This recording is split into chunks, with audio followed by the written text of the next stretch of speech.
Welcome to crime diaries. ఇవాళ మన guest police డిపార్ట్మెంట్లో ఎస్ఐగా వచ్చి నాన్ క్యాడర్ ఎస్పీగా రిటైర్ అయిన ఆయన్ని సిఐడి ఓఎస్డీగా నియమించింది ప్రభుత్వం. కారణం ఆయన చేసిన సర్వీస్ ఆ విధంగా ఉంది. ఇన్వెస్టిగేషన్ పార్ట్ ఏ విధంగా చేస్తారు, లా అండ్ ఆర్డర్ కంట్రోల్ ఎలా చేస్తారు, కన్వర్షన్ రేట్ పెంచాలంటే ఏం చేయాలన్నది ఆయన దగ్గర నేర్చుకోవాల్సిన అవసరం. ఆయన సర్వీస్లో కన్వర్షన్ రేట్ ఎక్కువగా ఉండడంతో ప్రభుత్వం ఆయన సర్వీస్ను పొడిగించి ప్రస్తుతం సిఐడి ఓఎస్డీగా నియమించింది. పేరు మల్లారెడ్డి గారు.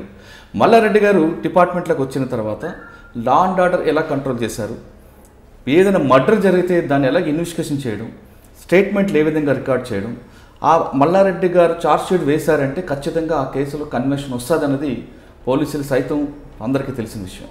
అటువంటి మల్లారెడ్డి గారు ఈ వారం మన గెస్ట్. మల్లారెడ్డి గారు అడిగి డిపార్ట్మెంట్లో కన్వర్షన్ రేట్ పెంచాలంటే ఎలాంటి చర్యలు తీసుకోవాలి, లా అండ్ ఆర్డర్ కంట్రోల్ చేయాలంటే కేవలం లాఠీలే కాదు, అక్కడ హ్యూమన్ బీయింగ్ ఏ విధంగా యూజ్ చేయాలి, ఇంటెలిజెన్స్ ఎలా వాడాలి అనే విషయాల్ని ఆయన తెలుసుకోండి. మల్లారెడ్డి గారు నమస్తే. నమస్తే అండి. మల్లారెడ్డి గారు ఫస్ట్ టైం మిమ్మల్ని పంజగుట్ట ఇన్స్పెక్టర్ అన్నప్పుడు కలిసామండి. అంటే అప్పుడు అటెన్షన్ డైవర్షన్ కేసులు ఎక్కువ అవుతుంటే మీరు వాళ్ళని పట్టుకోవడానికి ఒక మాక్ డ్రిల్ చేయించారు. అది నాతోనే చేయించారు. నిమ్స్ హాస్పిటల్లో అటెన్షన్ డైవర్షన్ ఎలా జరుగుతుంది అని మీరే పోలీసు మన వాళ్ళని మఫ్టీలో పెట్టించి చేసి, అంటే క్రైమ్ జరిగిన తర్వాత డిటెక్షన్ కన్నా ప్రివెన్షన్ ఇంపార్టెంట్ అది ఫస్ట్ బాగా దాన్ని ఎక్కువగా నమ్మినట్టున్నారు. దాంతో ఆ అటెన్షన్ డైవర్షన్ గ్యాంగ్ని పట్టుకోవడానికి మీరే చేయించడం, మీడియాలో ఎక్స్పోజ్ చేయడం, దాంతో కొంత కంట్రోల్ అయినట్లే అనుకోవచ్చు. సాధారణంగా కొంతమంది ఆఫీసులు డిటెన్షన్ మీద ఎక్కువ ఫోకస్ చేస్తారు, ప్రివెన్షన్ చేయరు. కానీ మీరు ప్రివెన్షన్ తీసుకున్నారు, అదొకటి. వాటితో పాటు మర్డర్ కేసులో కానీ మర్డర్ కేసు జరిగిన తర్వాత ఇన్వెస్టిగేషన్ చేయడం ఒకటి, దానికన్నా తర్వాత ఛార్జ్షీట్ వేయడం, అందులో కన్విక్షన్ తీసుకురావడం చాలా ఇంపార్టెంట్. మీరు పంజాగుట్లో ఉన్నప్పుడు బాగా గుర్తు, అప్పట్లో కేంద్ర మంత్రి పల్నవరాజు గారు మర్డర్ జరగడం, మర్డర్ ఫర్ గెయిన్, అందులో కూడా కన్విక్షన్ వచ్చింది. వాటితో పాటు మీరు చేసిన చాలా కేసుల్లో ఓటుకు నోటు కేసు ఉంది, అందులో కూడా చాలా ఒక స్థాయికి కనిపిస్తుంది. అన్నిటికన్నా ఇంపార్టెంట్ అంటే ఇటీవల మీరు ఎస్పీగా కొమరం భీం జిల్లా ఎస్పీగా రిటైర్ అయ్యే ముందు అక్కడ ఒక సమత అనే ఒక వివాహిత మర్డర్ రేప్ జరగడం, ఆ కేసులో కూడా వాళ్ళకి డెత్ సెంటెన్స్ తీసుకొచ్చారు. అంటే క్రైమ్ జరగడం కన్నా దాని తర్వాత శిక్ష పడడంతో నేరస్తులకు భయం అనేది క్రియేట్ అవుతుంటుంది. అంటే నేరం జరిగిన తర్వాత కేసు ఇన్వెస్టిగేషన్ చేయాలి, మన స్టేట్మెంట్ 161 ఎలా రికార్డ్ చేయాలి, 164 ఎలా రికార్డ్ చేయాలి, ఈ ఎవిడెన్స్ యాక్ట్ ఎలా బిల్డప్ చేయాలి, ఇవన్నీ కూడా మీ దగ్గర నేర్చుకోవాలని చాలామంది మీ ఆఫీసర్లు, మీ సబార్డినేట్స్ అవ్వచ్చు, మీ సీనియర్స్ కూడా చాలామంది చెప్తుంటారు. కేసుని ఎలా బిల్డప్ చేసుకోవాలి, స్టేట్మెంట్ ఎలా రికార్డ్ చేయాలి, కన్వర్షన్ రేట్ ఎలా పెంచాలి, ఈ అంశాలని సమాధానం చెప్పే ముందు మల్లారెడ్డి గారు పోలీస్ డిపార్ట్మెంట్కి ఎందుకు వచ్చారు, వచ్చిన తర్వాత దశల వారీగా ఏ విధంగా ఎందుకు వచ్చారు, దశలుగా వచ్చారని మీరు ఒక రాత్రి ఎదిగే కాదు, అవన్నీ విషయాలు చెప్పండి. ఓకే, నేను ప్రధానంగానండి మేము అంటే గ్రామీణ నేపథ్యం ఉన్నటువంటి వ్యవసాయ నేపథ్యం ఉన్నటువంటి కుటుంబం నుంచి రావడం జరిగింది.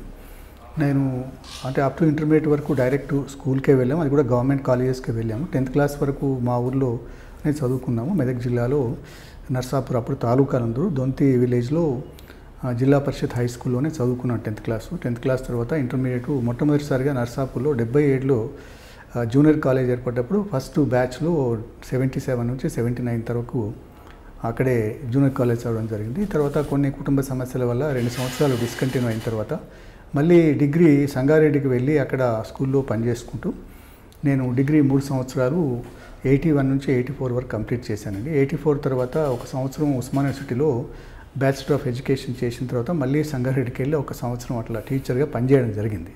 దాని తర్వాత నేను అప్పుడే అంటే ఆ స్టూడెంట్ లైఫ్లో ఉన్నప్పుడే నేను కాంపిటేటివ్ ఎగ్జామ్స్ రాయడం ఇవన్నీ జరుగుతుండేది. 1987లో గ్రూప్ 3 సర్వీసెస్లో వీడియో కూడా వచ్చింది నాకు పబ్లిక్ సర్వీస్ కమిషన్ నుంచి. అదొక 2 సంవత్సరాలు కంప్లీట్ చేశాము. అది ఆ ఉద్యోగంలో జాయిన్ అయిన తర్వాత ఒక 1 వీకే ఈ సబ్ ఇన్స్పెక్టర్ నోటిఫికేషన్ వస్తే దాన్ని కూడా అప్లై చేయడం జరిగింది. తర్వాత 89లో రిక్రూట్మెంట్ అయిన తర్వాత 89 జనవరిలో 15వ తారీఖు రోజు మాకు పీటీసీ అనంతపురంలో ట్రైనింగ్కి రిపోర్ట్ చేసాం. అక్కడ 9 నెలల ట్రైనింగ్ అయిన తర్వాత మమ్మల్ని నాకు మహబూబ్నగర్ జిల్లాకు అలాట్ చేశారు. ఒక 1 ఇయర్ ట్రైనింగ్ అయిన తర్వాత మళ్ళీ నాకు మొట్టమొదటిసారిగా 90 మే 1వ తారీఖు రోజు కొత్తకోట పోలీస్ స్టేషన్ ఫస్ట్ నా పోస్టింగ్ అక్కడ. కొత్తకోటలో ఒక 2 సంవత్సరాలు చేసినాక తర్వాత ఎక్స్ట్రీమిస్ట్ ఎఫెక్టెడ్ ఏరియా కొల్లాపూర్ ఏరియాలో 1 సంవత్సరన్నర కాలం చేశాము.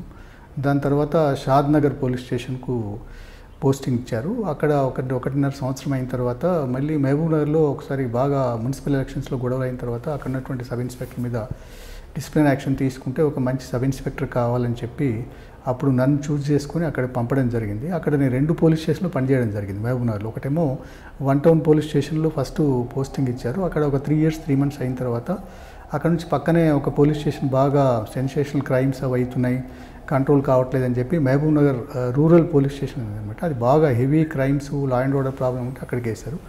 అక్కడ ఒక 3.5 సంవత్సరాలు అక్కడ పనిచేస్తాం. ఇప్పటికి కూడా పోలీస్ స్టేషన్లో ఎవరు 3.5 సంవత్సరాలు చేసిన రికార్డ్ లేదు. చాలా సెన్సేషనల్ ఉంటాయి క్రైమ్స్ అన్నీ, లా అండ్ ఆర్డర్ ప్రాబ్లమ్స్ ఉంటాయి కాబట్టి తెలియదు. But I do not know because of the public support మరి ఆఫీసర్ సపోర్ట్తో నేను 3.5 సంవత్సరాలు కంప్లీట్ చేసాము. వీలైనంత వరకు ప్రజలకు మంచి సేవలే అందించానని భావిస్తాను. ఐ డోంట్ నో, కొన్ని పొరపాట్లు జరగవచ్చు నాతో, ఎందుకంటే నేను కూడా ఒక మనిషినే కాబట్టి ఎక్కడన్నా పొరపాటు జరిగితే జరిగి ఉండొచ్చు. కానీ వీలైనంత వరకు ప్రజలకు ఎక్కడ కూడా మన తరపున అన్యాయం జరగొద్దు అనేటువంటి భావనతోనే పనిచేస్తూ రావడం జరిగింది. తర్వాత అది అయిన తర్వాత ఒక 3 సంవత్సరాలు ట్రాన్స్కోలో పనిచేయడం జరిగింది. సార్, మీరు ట్రాన్స్కోకి రాకముందు కొత్తకోటలో మీ ఫస్ట్ కెరీర్ స్టార్ట్ అయింది. కొత్తకోట అంటే కొల్లాపూర్ నుంచి మహబూబ్నగర్ వచ్చారు. ఈ 3 ప్రాంతాల్లో మీకు బాగా గుర్తుండిపోయిన కేసులు చెప్పండి. ఎందుకంటే మీరు కొత్తకోట పనిచేస్తున్నప్పుడు ఎక్కువ హైవే ఉంటుంది, యాక్సిడెంట్స్ ఉంటాయి. హైవేలో యాక్సిడెంట్స్ అప్పుడు ఎందుకంటే మనకు అప్పుడు 4 lanes ఉండేది కాదు, మనకు ఓన్లీ 2 way ఉండేది. అంటే 3 vehicles పాస్ అయ్యేది అనమాట. ఎక్కువ అప్పట్లో హెడ్ ఆన్ కొల్యూజన్స్, వెహికల్స్ చాలా హెడ్ ఆన్ కొల్యూజన్ జరిగేది. చాలా మంది చనిపోయారు, 5, 6 చనిపోయేది అనమాట. అయితే కొత్తకోటలో నేను సబ్ ఇన్స్పెక్టర్గా ఉన్నప్పుడు 91లో ఒక సంకినేనిపల్లి ఒక విలేజ్ ఉంటుంది అక్కడ కొత్తకోట మండలంలో. ఆ విలేజ్లో ఈ చేతబడి చేస్తున్నని చెప్పి 2 అంటే చనిపోయిన వాళ్ళు ఎవరైతే ముద్దాయిలు ఉన్నారో వాళ్ళందరూ కూడా ఒకటే, అంటే ఎస్సీ సామాజిక వర్గానికి చెందిన వాళ్ళు చేతబడి చేస్తున్నారని చెప్పి ఈ రుక్కమ్మ, రామచంద్రయ్య అని ఇద్దరిని వాళ్ళు ఎలక్ట్రిక్ పోల్కు, అదే హరిజన బస్తీలో ఎలక్ట్రిక్ పోల్ కట్టేసి వాళ్ళని కత్తులతో నరికి చంపేస్తారనమాట. అది నాకు మొట్టమొదటి సెన్సేషనల్ కేసు. అయితే అది నేను ఇన్వెస్టిగేషన్ ఆఫీసరు, జనరల్గా సిఏ ఉంటారు, కానీ బట్ ఆయన ఏమన్నాడు, నువ్వే చేయి, నీకు బాగా ఎక్స్పీరియన్స్ వస్తుందంటే నేనే ఆ కేసుని తీసుకొని మొదటి నుంచి అంటే FIR నుంచి ఛార్జ్షీట్ వరకు అన్నీ నేనే రాసి ఆయన దగ్గర తీసుకోవడం, ఆయన బాగా మళ్ళీ కరెక్షన్ చేయడం, మళ్ళీ తీస్తే మళ్ళీ రాయడం, ఇట్లా చాలాసార్లు చేసి ఆ కేసును మళ్ళీ ఛార్జ్షీట్ వేసినాము. అది ఆ కేసులో నిరంజన్ రెడ్డి, ఇప్పుడు మంత్రి గారు ఉన్నారు కదా, వారు డిఫెన్స్ కౌన్సిల్, మంచి డిఫెన్స్ కౌన్సిల్, మంచి అడ్వకేట్, ఆయన మంచి ఒక మానవతావాది. అయితే ఆయన ఆ కేసులో డిఫెన్స్ కౌన్సిల్ ఉన్నాడు. కానీ ఆ కేసులో మాకు కన్విక్షన్ వచ్చింది. అందులో ఎవరైతే ముద్దాయిలు ఉంటారో వాళ్ళందరూ కూడా జీవిత ఖైదు విధించడం జరిగిందనమాట. అంటే ఫస్ట్ పోస్టింగ్లోనే మీరు కన్విక్షన్ తీసుకొచ్చారు? ఫస్ట్ పోస్టింగ్లోనే. అంటే కన్విక్షన్ తీసుకురావడానికి ఏ విధంగా మీరు నేను ఒకటే, అక్కడ ఏంటంటే మన సాక్ష్యాధారాలు ఏవవుతున్నాయో సహజంగా వాళ్ళు ఏం చెప్తే అదే విషయాల్ని రాసుకోవడం మంచిదనమాట. కొన్నిసార్లు ఏం చేస్తారు పోలీసు అధికారులు, ఎక్కడో వాళ్ళని 4 విషయాలు అడిగినట్టు అడిగి వాళ్ళే రాసుకొని తెస్తారు. మేము అట్లా కాకుండా సీన్ ఆఫ్ ఫెన్స్కి వెళ్ళి అక్కడ అన్ని ఫోటోగ్రాఫ్స్ తీసుకొని వాళ్ళు చెప్పినటువంటి అంశాలన్నీ కూలంకుషంగా తీసుకొని రాయడం జరిగిందనమాట.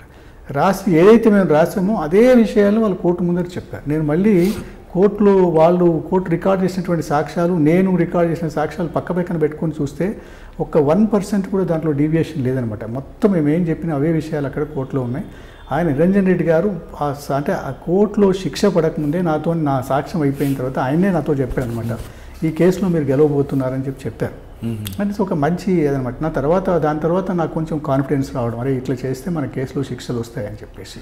సాధారణంగా మీరు అన్నట్టు సీన్ ఆఫ్ ఎఫెన్స్లో సాక్షుల్ని అక్కడ వాళ్ళని కాకుండా పోలీస్ స్టేషన్ దగ్గర ఉన్న రెగ్యులర్ సాక్షులను పెట్టడం వల్ల కేసులు పోతుంటారు. అది అంతకుముందు అలా జరిగేది ఎక్కువగా. అది 100% వారు కరెక్ట్ అండి. అంటే ఇన్వెస్టిగేషన్ మీద సరి కాన్సన్ట్రేషన్ లేక ఏదో ఇద్దరు పంచుల్ని పంచనామా కోసం పిలవడం, ఆ పోలీస్ స్టేషన్లో కూర్చొని పంచనామా రాయడం, దాన్ని టేబుల్ ఇన్వెస్టిగేషన్ అంటారు జనరల్గా. టేబుల్ ఇన్వెస్టిగేషన్ అంటారు. అంటే మన పోలీస్ స్టేషన్లో కూర్చొని పోలీస్ స్టేషన్ పక్కనే ఉండేటువంటి ఆ డబ్బాల వాళ్ళని ఇద్దరు పంచులను పిలుచుకొచ్చుకొని ఆ పంచనామా రాసేసి వాళ్ళని సాక్షులు పెడితే కోర్టు ముందర పోయినప్పుడు ఇదేందా ఈ పంచనామాలు ఏముందంటే మాకు తెలియదు సార్, పోలీస్ స్టేషన్ పిలిపించారు, అక్కడ తెల్లకాయతల మీద సంతకం తీసుకుని లేకపోతే రాస్తే సంతకం పెట్టినా కానీ మేము సీన్ ఆఫ్ ఫెన్స్కి వెళ్ళడం కానీ చూడడం కానీ ఏం జరగలేదని చెప్తుండేవాళ్ళు అనమాట.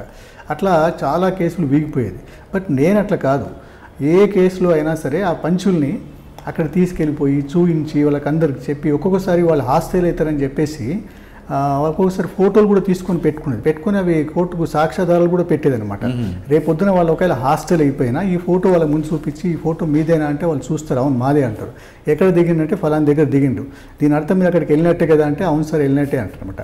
దానివల్ల వాళ్ళు హాస్టల్ టేప్ రికార్డులో కూడా రికార్డ్ చేయించేవారట. టేప్ రికార్డరులో అంత మాకు అవైలబిలిటీ ఏం లేదు, ఎప్పుడైనా అవసరం ఉంటే తప్ప లేదు.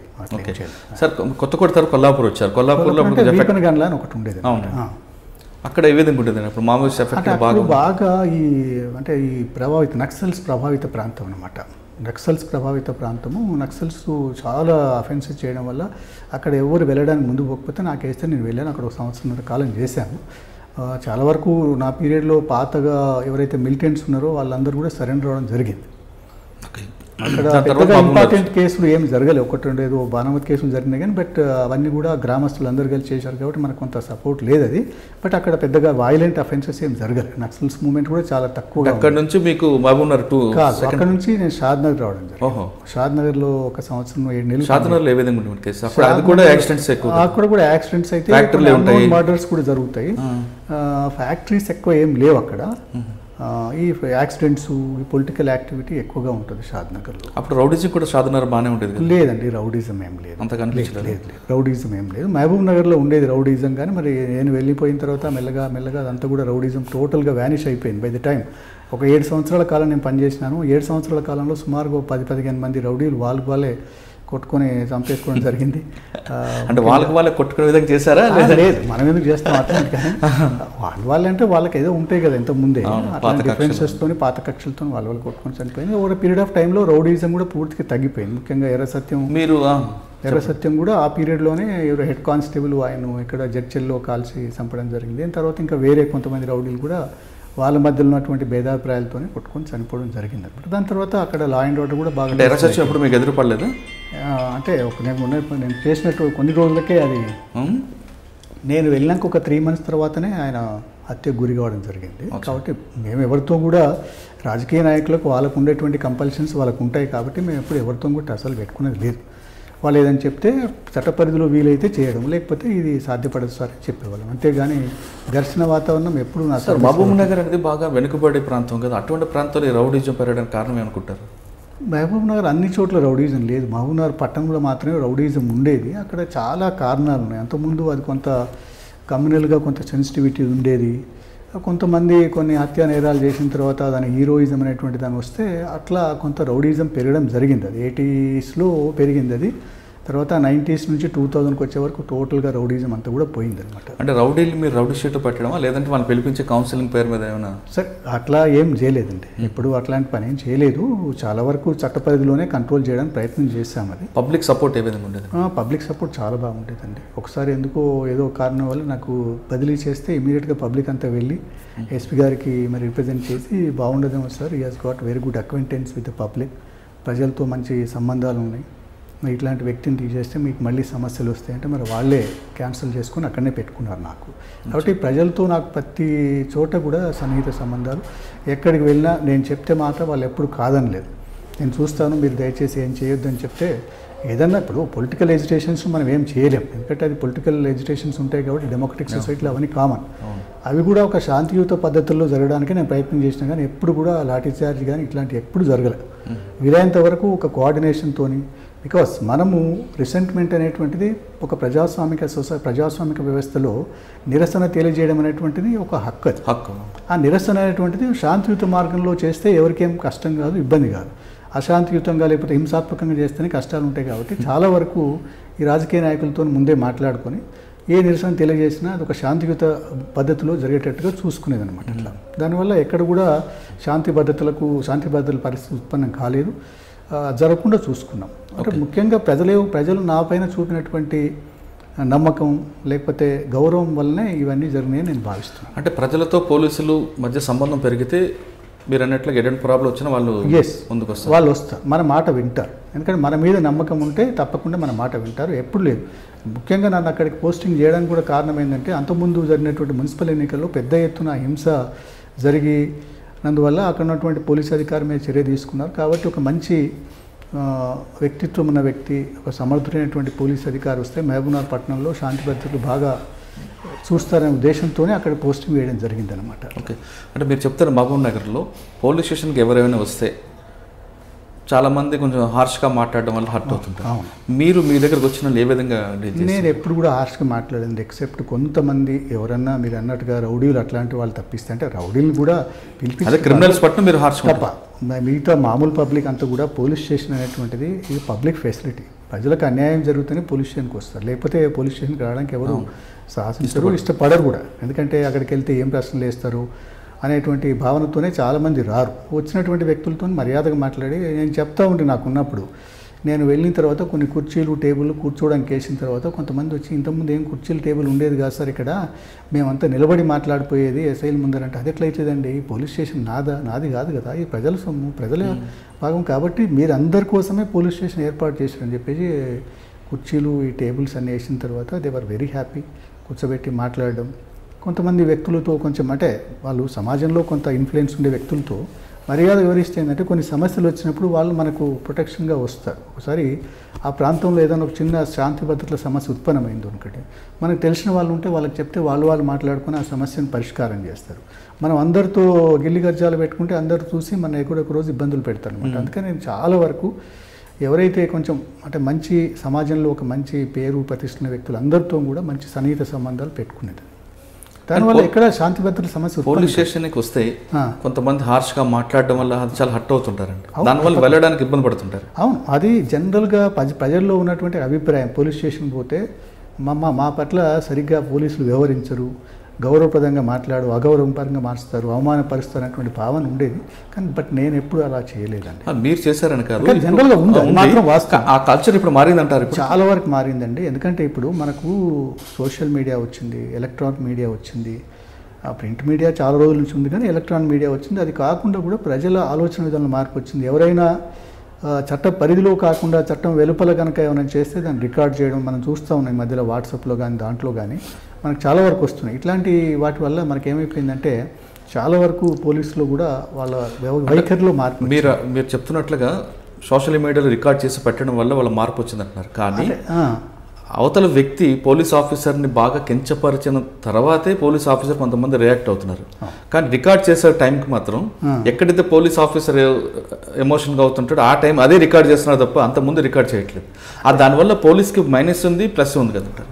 సరే, ఇప్పుడు మనం ప్రతి చోట మైనస్ ప్లస్ ఉంటాయండి. ఒక వ్యవస్థలో ఇప్పుడు ఒక యుద్ధం జరుగుతుంటుంది, రెండు వైపుల నష్టాలు జరుగుతాయి. ఇట్లా ఉన్నప్పుడు ఓకే, దీనివల్ల ఏమవుతుందంటే మా ప్రవర్తనలో అయితే మార్పు అయితే వచ్చింది కదా, ఇట్లా చేస్తే రికార్డ్ అవుతుంది కాబట్టి మనం మర్యాద వివరించాలనేటువంటి ప్రతి మనిషిలో కూడా ఆలోచనలో వచ్చింది, ప్రతి పోలీస్ అధికారుల ఆలోచనలో వచ్చింది. కాబట్టి కొంత చెడు జరిగినప్పటికీ కూడా దానివల్ల మనకు ఎన్నో ప్రయోజనాలు అయితే ఉన్నాయి. దానివల్ల పోలీసులు మంచిగా ప్రవర్తిస్తున్నారు, ప్రజల పట్ల మరి సఖ్యతగా ఉంటున్నారు. అప్పుడున్నంత ఏదైతే అటిట్యూడ్స్ ఏవైతే ఉన్నాయో, ప్రవర్తన ఏదైతే ఉందో ఇప్పుడు చాలా కండ్యూజివ్ అయిపోయింది, ప్రజలతో సన్నిహితంగానే ఉంటున్నారు. ఒకవేళ లేరు అంటే మాత్రం మరి అతను అక్కడ ఎక్కువ రోజులు ఉండలేకపోతున్నాడు. సార్, తర్వాత మీరు ట్రాన్స్కోకి వచ్చారండి? తర్వాత ట్రాన్స్కోకి వెళ్ళాం. ట్రాన్స్కోలో కూడా మీరు చాలామంది కేసులు పెట్టారట? పెట్టాం. ట్రాన్స్కోలో అదొక విప్లవాత్మకమైన మార్పులు తెచ్చాం. ఎందుకంటే మాకు ఇప్పటికి కూడా ట్రాన్స్కో వర్కింగ్ మీద ఇప్పటికి కూడా ఆయన దుర్గాప్రసాద్ గారు ఉండేవారు. అప్పుడు ట్రాన్స్కోకు జాయింట్ డైరెక్టర్ విజిలెన్స్ అండ్ కోడే దుర్గాప్రసాద్ గారు ఉండేవారు. Is an inspirational person. అయితే అందులో చాలా ఒక 100-200 కేసులు పెట్టేది నెలకు. నేను వెళ్ళిన తర్వాత అది 1000 కేసులు పెంచాను అనమాట. నేను దొంగ కరెంట్ తీసుకుని వాళ్ళు చాలా పెద్ద పెద్ద వాళ్ళు ఉంటారు కదా సార్, గరీబ్ అప్పటికి ఇండస్ట్రియల్ సంబంధించినటువంటి పవర్ పిల్ఫరేజ్ కంట్రోల్ అయిపోయింది. అది టెక్నికల్గానే పిల్ఫరేజ్ కంట్రోల్ చేశారు. దాని మీద చాలా పెద్ద ఎత్తున రీసెర్చ్ జరిగి మీటర్ సిస్టమ్ అంతా కూడా మనకి ఏది ఇండస్ట్రీ బయట పెట్టేసి సీల్డ్ సిస్టమ్ పెట్టేసి ఏదైతే కొత్త ఎలక్ట్రికల్ యాక్ట్ వచ్చిందో 2000 సంవత్సరంలో, దాంతో ఒక ఇండస్ట్రియల్ పిల్ఫరేజ్ జరిగితే 3 ఫైన్ కట్టాల్సి వస్తుంది అనమాట. ఒకవేళ ఆయన కనుక పిల్ఫరేజ్ చేసి పట్టుబడితే ఆ ఇండస్ట్రీని నమ్ముకోవాల్సిన పరిస్థితి వస్తుంది అనమాట. అందుకనే మేము ఉన్నప్పుడైతే ఇండస్ట్రియల్ పిల్ఫరేజ్ ఆల్మోస్ట్ 0కి వచ్చిందండి. మా పీరియడ్లో డొమెస్టిక్ కొంత మామూలు ఉన్నటువంటి గ్రామాల్లో ఉండేటువంటి కొన్ని ఇండస్ట్రీస్లో మాత్రం పిల్ఫరేజ్ ఉండేది. కానీ ఆ టైంలో మీటర్కి మధ్యలో ఒక ఎక్స్రే ఫిల్మ్ పెట్టి మీటర్ ఆపకుండా చేయడం చేసేవారు. చాలా, నాట్ ఓన్లీ ఎక్స్రే కాకుండా ఆ చక్రం తిరగకుండా పైన చిన్న హోల్ పెట్టి చిన్న ఏదో స్టిక్ అట్లాంటిది పెట్టి చాలా రకాలైనటువంటి పద్ధతులు చేసేవాళ్ళు. అట్లా మేమేం చేసేది, ఒక్కొక్కసారి ఎర్లీ మార్నింగ్ వెళ్ళేది, ఒకసారి కొంచెం నైట్కు వెళ్ళేది అనమాట. 7:30-8 ఆ ప్రాంతంలో వెళ్ళేది అనమాట. అప్పుడే లైట్లు వేసి చేసాం అనమాట. అట్లా చేయడం వల్ల ఏమైందంటే ఒక రకమైన భయం వచ్చి. ఏ ప్రాంతంలో జరిగేవండి? అన్ని ప్రాంతాల్లో జరిగేదండి, గ్రామాల్లో జరిగేది, కొన్ని టౌన్షిప్లో కూడా జరిగేది. అది అప్పుడు ఏంటంటే ఇది పిల్ఫరేజ్ అనేటువంటిది ఒక నేరం అనేది ప్రజల్లో అవగాహన లేకుండే.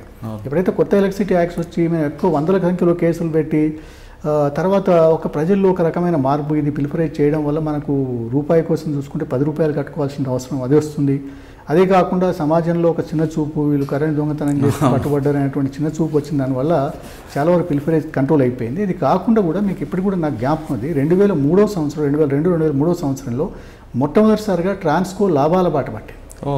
అప్పుడే 2002-2003 సంవత్సరంలో అప్పుడు రేచల్ చటర్జీ గారు సీఎండీగా ఉండేవారు. అప్పుడు లాభాల బాట పట్టింది. ఆ తర్వాత మాలకొండయ్య గారు వచ్చారు జేఎండీగా. వచ్చిన తర్వాత వాళ్ళు మంచి బెస్ట్ ఇంజనీర్స్ను, best police officer, vigilance officers అని ఒక అవార్డు ఇచ్చారు. అందులో స్టేట్ వైడ్గా నాకు బెస్ట్ విజిలెన్స్ ఆఫీసర్ అని ఒక అవార్డు ఇచ్చారు. అంటే నేను ఒక ప్రిఫరేజే కాదు, డిపార్ట్మెంట్లో జరుగుతున్నటువంటి అక్రమాలు ఏమన్నా ఉంటే వాటిని కూడా ఎంక్వైరీ చేసి ఒక పరిశోధనాత్మకమైనటువంటి రిపోర్ట్ సబ్మిట్ చేయడం జరిగింది. అంటే సిస్టంలో మన ఎక్కడ లూప్ హోల్స్ ఉన్నాయి, ఎందుకు జరుగుతుంది, దీన్ని జరగకుండా మనం ఏం చేయాలి అనే దాని మీద ఒక సెల్ఫ్ జనరేటెడ్ రిపోర్ట్స్ ఇచ్చి డిపార్ట్మెంటల్ ఇంప్రూవ్మెంట్ కోసం, అంటే క్వాలిటీ సర్వీస్ ఇంప్రూవ్మెంట్ కోసం రిపోర్ట్ రాయడం జరిగింది. దాన్ని బేస్ చేసుకుని అప్పుడు నాకు బెస్ట్ విజిలెన్స్ ఆఫీసర్ అవార్డు కూడా ఇవ్వడం జరిగింది ట్రాన్స్కో నుంచి. సార్ ట్రాన్స్కో తర్వాత ఎక్కడికి? ట్రాన్స్కో నుంచి హైదరాబాద్ సిటీకి వచ్చామండి. వచ్చిన తర్వాత నాకు ఇక్కడ ఓల్డ్ సిటీలో రెయిన్ బజార్ పోలీస్ స్టేషన్ వచ్చారు. అక్కడ కూడా డిఫరెంట్ కల్చర్, అదొక డిఫరెంట్ కల్చర్. అక్కడంతా బ్లాస్ట్లు కూడా జరిగాయి కదా, ఇప్పుడు మక్కా మస్జిద్ బ్లాస్ట్ జరిగింది. అంతకుముందు మనకు ఏదంటే డెన్మార్క్ కార్టూన్స్ అట్లా అప్పుడు బాగా సెన్సిటివ్ ఉండేది. ఏ చిన్న సంఘటన ఇంటర్నేషనల్ జరుగుతాయి, మన దగ్గర కాదు, భారతదేశంలో కాదు. డెన్మార్క్ అనేటువంటిది ఒక దేశంలో కార్టూన్లు వేస్తే దాని మీద నిరసన వ్యక్తం చేసి అక్కడ కూడా గొడవలు అన్నమాట, ఇక్కడ అట్లా జరిగేది అనమాట. తర్వాత మక్కా మస్జిద్ బ్లాస్ట్ ఒకటి జరగడం, అప్పుడు కూడా సరే ఐ డోంట్ నో, అప్పుడైతే ఏమీ అశాంతి ఏం లేదు, కర్ఫ్యూ కూడా పెట్టాల్సిన అవసరం రాలేదు. అంటే పాత పరిస్థితుల్లో కల్చర్ ఎందుకండి అలాగా? ఇంకా అది పీరియడ్ ఆఫ్ టైంలో ఉంది, దానికి ఎన్నో కారణాలు ఉంటాయి. అందులో ప్రజల జీవనశైలి కావచ్చు, వాళ్ళకి ఎన్నో కారణాలు ఉన్నాయి. అందులో ప్రధానంగా నాకు అనిపించింది ఏంటంటే అక్కడ ఉన్నటువంటి పేదరికము, అవిద్య, చైతన్య రాహిత్యము, ఇట్లాంటి దానివల్లనే అక్కడ ఈ శాంతి భద్రతల సమస్య ఉత్పన్నం అవుతుందని అనుకుంటున్నాను. అంటే మీరు చెప్పిన 3 సమస్యల మీద ప్రభుత్వం కానీ ఫోకస్ చేస్తే వాళ్ళు మార్పు వచ్చే అవకాశం ఉందంటారు? అదే, it will take some time. ఇప్పుడు చాలా మార్పు వచ్చింది, అప్పటికి వచ్చింది. ఇప్పుడు మనం 90లో చూసిన దానికంటే 2000 సంవత్సరం చూస్తే చాలా మార్పు వచ్చింది. ఇప్పుడు ఇంకా మార్పు వచ్చింది. అప్పుడే నేను చూసినప్పుడే చాలా మార్పు వచ్చింది. అక్కడికి అన్ని అంటే కార్పొరేట్ స్కూల్స్ ఉన్నటువంటి బస్సెస్ అన్నీ కూడా తిరిగేది. నేను అక్కడ ఉన్న ప్రజలతో కూడా, ఎందుకంటే నాకు భాషా సమస్య లేదు, ఎందుకంటే నాకు ఉర్దూ భాష మీద కూడా మంచి పట్టు ఉంది కాబట్టి అందరితో కూడా సన్నిహితంగా ఉండేది, మంచిగా ఉండేది. ప్రతి అక్కడ ఉన్నటువంటి బస్తీలోకి వెళ్ళి అందరితో కూడా మర్యాదగా మాట్లాడేది. వాళ్ళు కూడా నాకు బాగా కోఆపరేట్ చేసేది. నేనంటే కూడా చాలా ఇష్టం వాళ్ళందరికీ. ఏ రాత్రి పోయినా నాకు ఏదో ఒక టీనో ఏదో ఆఫర్ చేసేవాళ్ళు అనమాట. ఎప్పుడు నన్ను వేరే అనేటువంటి భావన లేకుండా they use to like me so much. వాళ్ళు నేను ఆ 3 సంవత్సరాలు చేసిన 3 సంవత్సరాలు ఒక చిన్న ఇన్సిడెంట్ కాకుండా కూడా చూసుకున్నా. ప్రజల్లో ఒక నేను అనుకుంటున్నా ప్రజల్లో అయితే నాకు మంచి పేరు ఉందని. రైన్ బజార్ పోలీస్ స్టేషన్కి ఒక సమస్య ఉందండి ఎప్పటి నుంచో. పోలీస్ స్టేషన్ ఎదురుకి బీఫ్ అమ్ముతుంటారు. ఆ షాపును తీయడానికి చాలా మంది అధికారులు ప్రయత్నించారు, కానీ దానికి అంటే ఎదురుగం లేదు, ఎదురుగం ఉంది, కానీ మరి ఏం చేస్తాం, అది ఓవర్ పీరియడ్ ఆఫ్ టైం నుంచి ఉంది. చాలా మంది ట్రై చేశారు, నాకు బాగా గుర్తుంది. సరే, ఇప్పుడు అది ఏమవుతుందంటే దానికి కల్చరల్ సమస్యలు ఇవన్నీ వస్తాయి కాబట్టి మనం కొన్ని విషయాల్లో అడ్జస్ట్ అవుతూ పోవాలి. ఎందుకంటే నేను ఎప్పటి నుంచో దాన్ని చేసుకొని బతుకుతున్నాను సార్, ఇది కానీ బీఫ్ ఏం లేదు, కానీ మటన్ షాప్ ఏదో ఉన్నట్టుంది, ఏదైనా ఉపాధి కోల్పోతాను అనేటువంటిది వస్తుంది. కాబట్టి అట్లాంటి ఇష్యూల గురించి మనం పట్టించుకోకపోవడం బెటర్ అని నేను భావించాను. అందుకని దాని గురించి నేనేం అనలేదు. ఎందుకంటే అనవసరంగా అది అటు public interest, public attention attract అయిపోయి కొత్తగా వస్తుందా, మళ్ళీ కొత్తగా ఇది ఎందుకు పెట్టారనేటువంటిది వస్తుంది. అనవసరంగా ఆ దృష్టి పెడితే కమ్యూనిటీకి వచ్చేది ఉంటుంది. వేరే వాళ్ళకు అవకాశం కల్పించిన వాళ్ళు అవుతాం. కాబట్టి అట్లాంటి విషయాల పట్ల కాకుండా ప్రజలు శాంతియుతంగా ఉండాలి, ప్రజలు రాజ్యాంగం కల్పించినటువంటి హక్కుల్ని అనుభవించేటువంటి అవకాశాన్ని మనం కల్పించాలని చూస్తున్నాం అన్నమాట. అంతే తప్ప ఇవన్నీ మనం ఇట్లాంటి విషయాలు పట్టించుకుంటే చాలా ఇబ్బందులు వస్తాయి, మనం పని చేయలేదు. రైన్ బజార్లో కమ్యూనల్ కాకుండా ఇంకా వేరే కేసులు ఎక్కువ వచ్చాయండి, 498 కేసులు కనిపిస్తుంటాయి. 498 కూడా వచ్చేది. అక్కడ నేను వెళ్ళినప్పుడు ఒకటి, మీరు అప్పట్లోనే TV9లో మీరు పనిచేసేవాళ్ళు, అక్కడ ఇది ఎగ్జార్బిటెంట్ రేట్స్ ఆఫ్ ఇంట్రెస్ట్ అని ఉండేదన్నమాట. అంటే ప్రజలకు ఎక్కువ ఇంట్రెస్ట్ ఇచ్చేసి డబ్బులు బలవంతంగా వసూలు చేసేది అనమాట, అది ఉండేది. అలాంటివన్నీ కూడా మేము అప్పుడు మహేష్ భగవత్ సార్ కొన్ని రోజులు డీసీపీగా ఉన్నాడు. తర్వాత సందీప్ షాండిలో ఆటో ఫైనాన్స్ అని వేరే ఫైనాన్స్ అని ఎక్కువ ఇంట్రెస్ట్లు, అంటే ఒక 1000 రూపాయలు ఇస్తే వాడు రోజు 50 రూపాయలు వడ్డీనే ఇవ్వాలి అంతే. అట్లా రోజు 50 రూపాయలు అంటే నెలకెంత అయితే 1500 రూపాయలు వడ్డీనే. అసలు అట్లాగా ఉంటుంది. 1000 రూపాయలకు నెలకు 1500 రూపాయలు కూడా కడితే ఇంకా వడ్డీ తీరదనమాట. వడ్డీ మాత్రం ఉంటుంది, అసలు తీరదు. అట్లా చాలా ఇంట్రెస్ట్ కలెక్ట్ చేస్తే అట్లాంటి వాళ్ళందరి మీద కేసులు పెట్టి కంట్రోల్ చేయడం జరిగింది. అంటే వాళ్ళందరిపై మైక్రో ఫైనాన్స్ అంటే లేదు, వేరే మైక్రో ఫైనాన్సే, అంత మైక్రో ఫైనాన్సే. చాలామంది అది ఒక ఉపాధిగా, కొంతమంది అక్కడ ఉన్నటువంటి వ్యక్తులు ఉపాధిగా చేస్తూ వీళ్ళంటే సామాన్య ప్రజల మీద దౌర్జన్యం చేసి చేసేవాళ్ళం. ఒకవేళ కట్టలేని పరిస్థితి ఉంటే వాళ్ళ కుటుంబాల మీద దౌర్జన్యం చేయడం, వాళ్ళ ఆడవాళ్ళని తీసుకొని పోవడం, ఇట్లాంటివి కూడా జరిగేది. అట్లాంటి వాటి పట్ల కఠినంగా వివరించడం. అంటే వాళ్ళ వెర్షన్ వేరేగా ఉందండి. మా దగ్గరికి వాళ్ళు వచ్చారు కాబట్టి మేము వడ్డీకి ఇచ్చాం. ఇస్తే ఇవ్వండి, కానీ అంత ఎగ్జార్బిటెంట్ రేట్ ఆఫ్ ఇంట్రెస్ట్ సరే అవసరానికి దానికి వస్తుండొచ్చు అని చెప్పేసి మీరు 1000 రూపాయలకు రోజు 50 రూపాయలు కట్టించుకొని తర్వాత వాడి వడ్డీ అట్లే కట్టించుకొని అసలు అట్లా పెడితే అది కొంచెం కష్టమే కదా. ప్రజలు కూడా కట్టలేరు కదా. అంటే ఒకరి బలహీనతను అవకాశం తీసుకొని ప్రజలు దోరడం అనేటువంటిది మంచి పద్ధతి కాదు. దానివల్ల అన్ని కేసులు పెట్టాం. ప్రజల్లో అప్పుడు మంచి సహకారం కూడా వచ్చింది, మాకు ప్రజల సపోర్ట్ కూడా బాగా వచ్చింది మనకు. సార్ అక్కడ నుంచి పంజాగుట్ట ఇక్కడ మీరు మీ వర్క్ చాలా కనిపిస్తుంటుందండి. పంజాగుట్ట పోలీస్ స్టేషన్ ఇప్పుడు హెవీ పోలీస్ స్టేషన్ అండి. అది క్రైమే కాదు, బీఏపీ మూవ్మెంట్ ఉంటుంది, ట్రాఫిక్ ఉంటుంది. ఇంత పెద్ద పోలీస్ స్టేషన్లో మీ వర్క్ ఎప్పుడు చూసినా రోడ్ల మీదే కనిపిస్తారు. పోలీస్ స్టేషన్లో కూర్చోవడం అనేది చాలా తక్కువ. కానీ అదే పంజాగుట్ట పోలీస్ స్టేషన్లో పార్కోట్లో ఫైర్ యాక్సిడెంట్ అవ్వచ్చు, అక్కడ నిమ్స్ బ్యాక్ సైడ్ పల్లవరాజు గారు మర్డర్, వైఫ్ బంధువు ఇంట్లో మర్డర్ అవ్వచ్చు. ఈ కేసులు ఏ విధంగా అంటే ఇప్పుడు పార్క్ హాస్పిటల్లో నేను ఒకటే తీసుకున్నాను. మీకు ఉపాహార్ అని ఢిల్లీలో ఒక మల్టీప్లెక్స్ కాలిపోతుంది. విషయం ఏంటండి, ఫైర్ యాక్సిడెంట్ 1990s ఆ ప్రాంతంలో ఒక ఫైర్ యాక్సిడెంట్ అయితే అందులో కూడా ఇట్లాగే అనమాట. అందులో ఏంటంటే ఒక ట్రాన్స్ఫార్మరు ఉపాహార్ మల్టీప్లెక్స్ పక్కనే ఉంటుంది.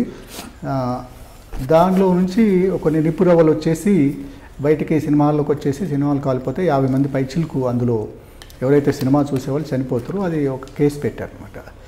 ఇక్కడ కూడా పార్క్ హాస్పిటల్ ఏంటంటే పార్క్ హాస్పిటల్లో ఫైర్ యాక్సిడెంట్ ప్రధానమైన కారణం అక్కడ మేనేజింగ్. ఎన్ని గంటలకి ఇన్ఫర్మేషన్ వచ్చిందో మీ యాక్షన్ ఎవరికి స్టార్ట్ అయిందండి? ఏమండి అంటే ఇట్లా పలానా ఫైర్ యాక్సిడెంట్ డయల్ 100 ఫోన్ వచ్చింది, పార్క్ హాస్పిటల్ కాలిపోతుందంటే మేము వెళ్ళాము, మా సిబ్బంది వెళ్ళారు. తర్వాత పైన ఉన్నటువంటి అధికారులు అప్పుడు స్టీఫెన్ రవీంద్ర గారు ఇట్లా తల ఒకవైపు వెళ్ళి అక్కడ నుండి పబ్లిక్ అండి చాలా బాగా పనిచేస్తారు వాళ్ళు. ఎందుకంటే మనకు ఆ పార్క్ హాస్పిటల్లో సమస్య ఏంటంటే ఒకే ఒక స్టేర్ కేసు, అది బిల్డింగ్ మధ్యలో ఉంది. ఎప్పుడైతే మంటలు చెలరేగినాయో వెంటనే ఆ పొగ అంతా కమ్ముకొని పోయింది హాస్పిటల్. అంటే ఇంకా ఒక్కొక్క స్టేర్ కేసు మొత్తం కూడా పొగనే ఉందన్నమాట. దానిలోంచి వస్తే తప్పకుండా మనిషి చనిపోయే అవకాశం. అందుకని ఏం చేశారంటే ప్రజలందరూ కూడా పైనుంచి వచ్చేసి కిటికీలో నుంచి పోర్టుకో మీదకి వచ్చి పోర్టుకో నుంచి కొంతమంది కిందికి దూకడం, పోర్టుకో మీద కొంతమంది పబ్లిక్ వెళ్ళడం, అక్కడ నుంచి కొంత స్టేర్ కేస్ వేసి అంటే ఏదంటే ల్యాడర్స్ అట్లాంటివి పెట్టి కిందికి దించడం, కొంతమంది భయంతో కిందికి దూకి కొంత దెబ్బలు కూడా తగిలినాయి అనమాట కొంతమందికి. అట్లా జరిగిందనమాట. పబ్లిక్ కూడా అందులో మంచి సపోర్ట్ చేశారండి. ఆ ఇన్సిడెంట్ నాకు బాగా గుర్తండి. మీరు అన్నట్లయితే దానికి ఎంట్రీ ఉంది, అది ఎగ్జిట్ లేదు. ఒకటే ఉంది, అది ఎంట్రీ ఎగ్జిట్ ఒకటే సెపరేట్. జనరల్గా మరి ఫైర్ క్లియరెన్స్లో తప్పకుండా ఏముంటారంటే ఎమర్జెన్సీ ఎగ్జిట్ ఉండాలి, దానికి లేదు. ఎమర్జెన్సీ ఎగ్జిట్ ఉండాలని ఉంటుంది అనమాట. అంతకుముందు దాని గురించి పెద్దగా అధికారులు దాని గురించి ఎక్కువ చూసేవాళ్ళు కాదు. ఎప్పుడైతే ఈ సంఘటన జరిగిన తర్వాత అది ఒక కనువిప్పు అనమాట. హైదరాబాద్ సిటీలో ఇట్లాంటి ఫైర్ యాక్సిడెంట్ అయినప్పుడు చాలా ఇబ్బంది అవుతుందని చెప్పి దాని తర్వాత సర్క్యులర్ ఇష్యూ చేసి మల్టీప్లెక్సెస్ కూడా నేను చూశానండి. తర్వాత అన్ని హాస్పిటల్స్ కూడా ఎమర్జెన్సీ ఎగ్జిట్ పెట్టించారు చాలా హాస్పిటల్స్కు.